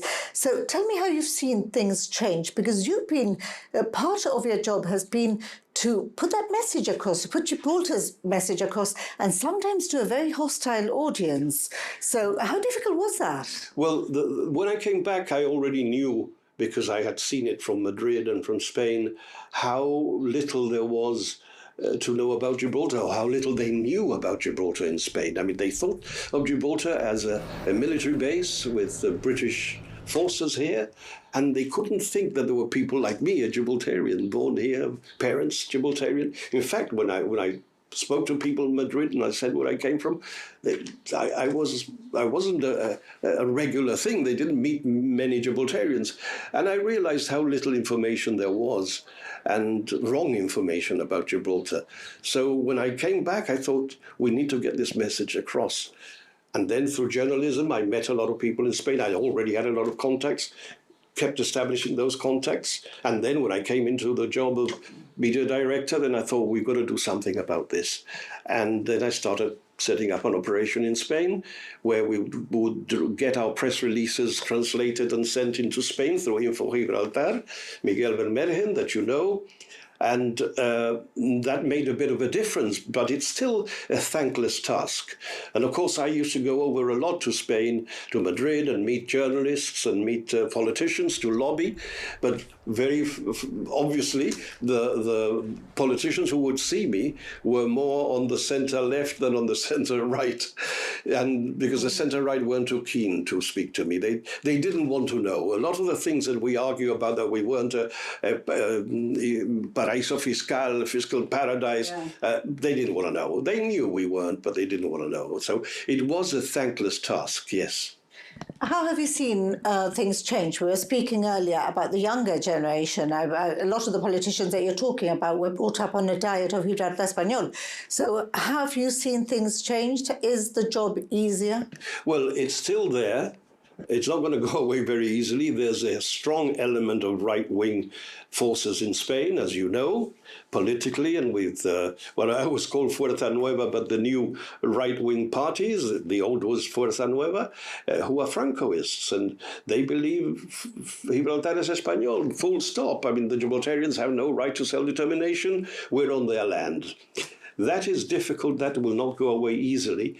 But there is a new situation. There's no doubt that there are people who understand it, and we've got to keep pushing the message across. We don't have an option. We don't have the resources of a large country, so it's difficult. They have far more resources to oppose us than we have to get our message across. But we have to do it.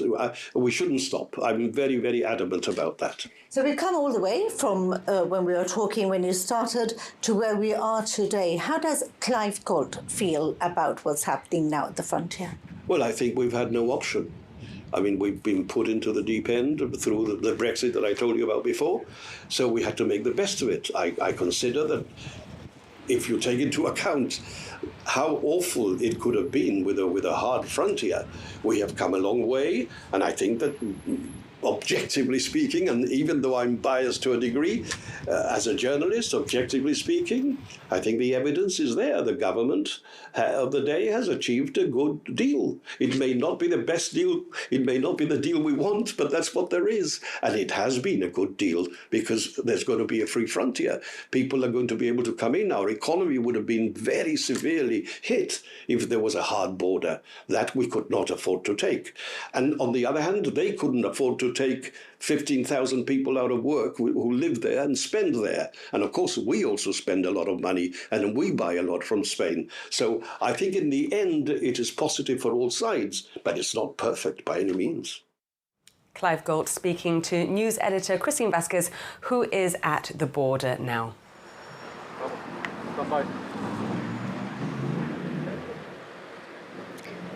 That's right. It's the first day of implementation and plenty to report because I am on the other side of that frontier queue that Ian was talking about, and I think it's quite clever. One of our cameramen have told us it's not a frontier queue anymore. It's become a traffic jam overnight because there is no frontier. So quite strange to see the traffic build up when the cabins, the police cabins, are completely empty. You can see the fare as well. That's what Ian was saying is responsible for the present bottleneck. But teething problems, perhaps more than teething problems, time will tell. There have been problems this morning, we heard, at the airport with the EES system, and today we've heard that there are problems with customs clearance. Of course, the new systems being introduced, what GBC have been told by businesses, customs processes are complicated and it just can't happen overnight. So a lot of issues been seen on day one of implementation, perhaps to be expected, perhaps not. We will see a lot of this in the future. We'll see what little things is brought up by the treaty. It's quite onerous. There are a lot of things that need to be done. We've seen rafts of legislation coming through, being gazetted over the past weeks. So we will have to wait and see how it's seen on the ground. This is today's story. It was yesterday's story. It will be tomorrow's story. And it will be the story for many months to come.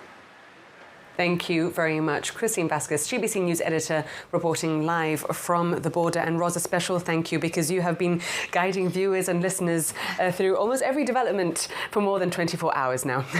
Yes, it's been a pleasure and it is an honour actually to report from GBC. And yeah, it's been great to have all the viewer interactions as well. So thank you very much, everyone, for contacting us. Yes, thank you so much. For now, that is all from the GBC News team on Radio Gibraltar and GBC Television. Ben Lynch is next on radio, and for more news you can join us at 8:30 tonight on TV once again for the latest on today's events. From the team and myself and Roz, of course, thank you for tuning in.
We even offer cremations for pets. Let us take care of things. Find us at Suite 1, 28 John Mackintosh Square, or call Golden Grace Funerals on 200 404 55.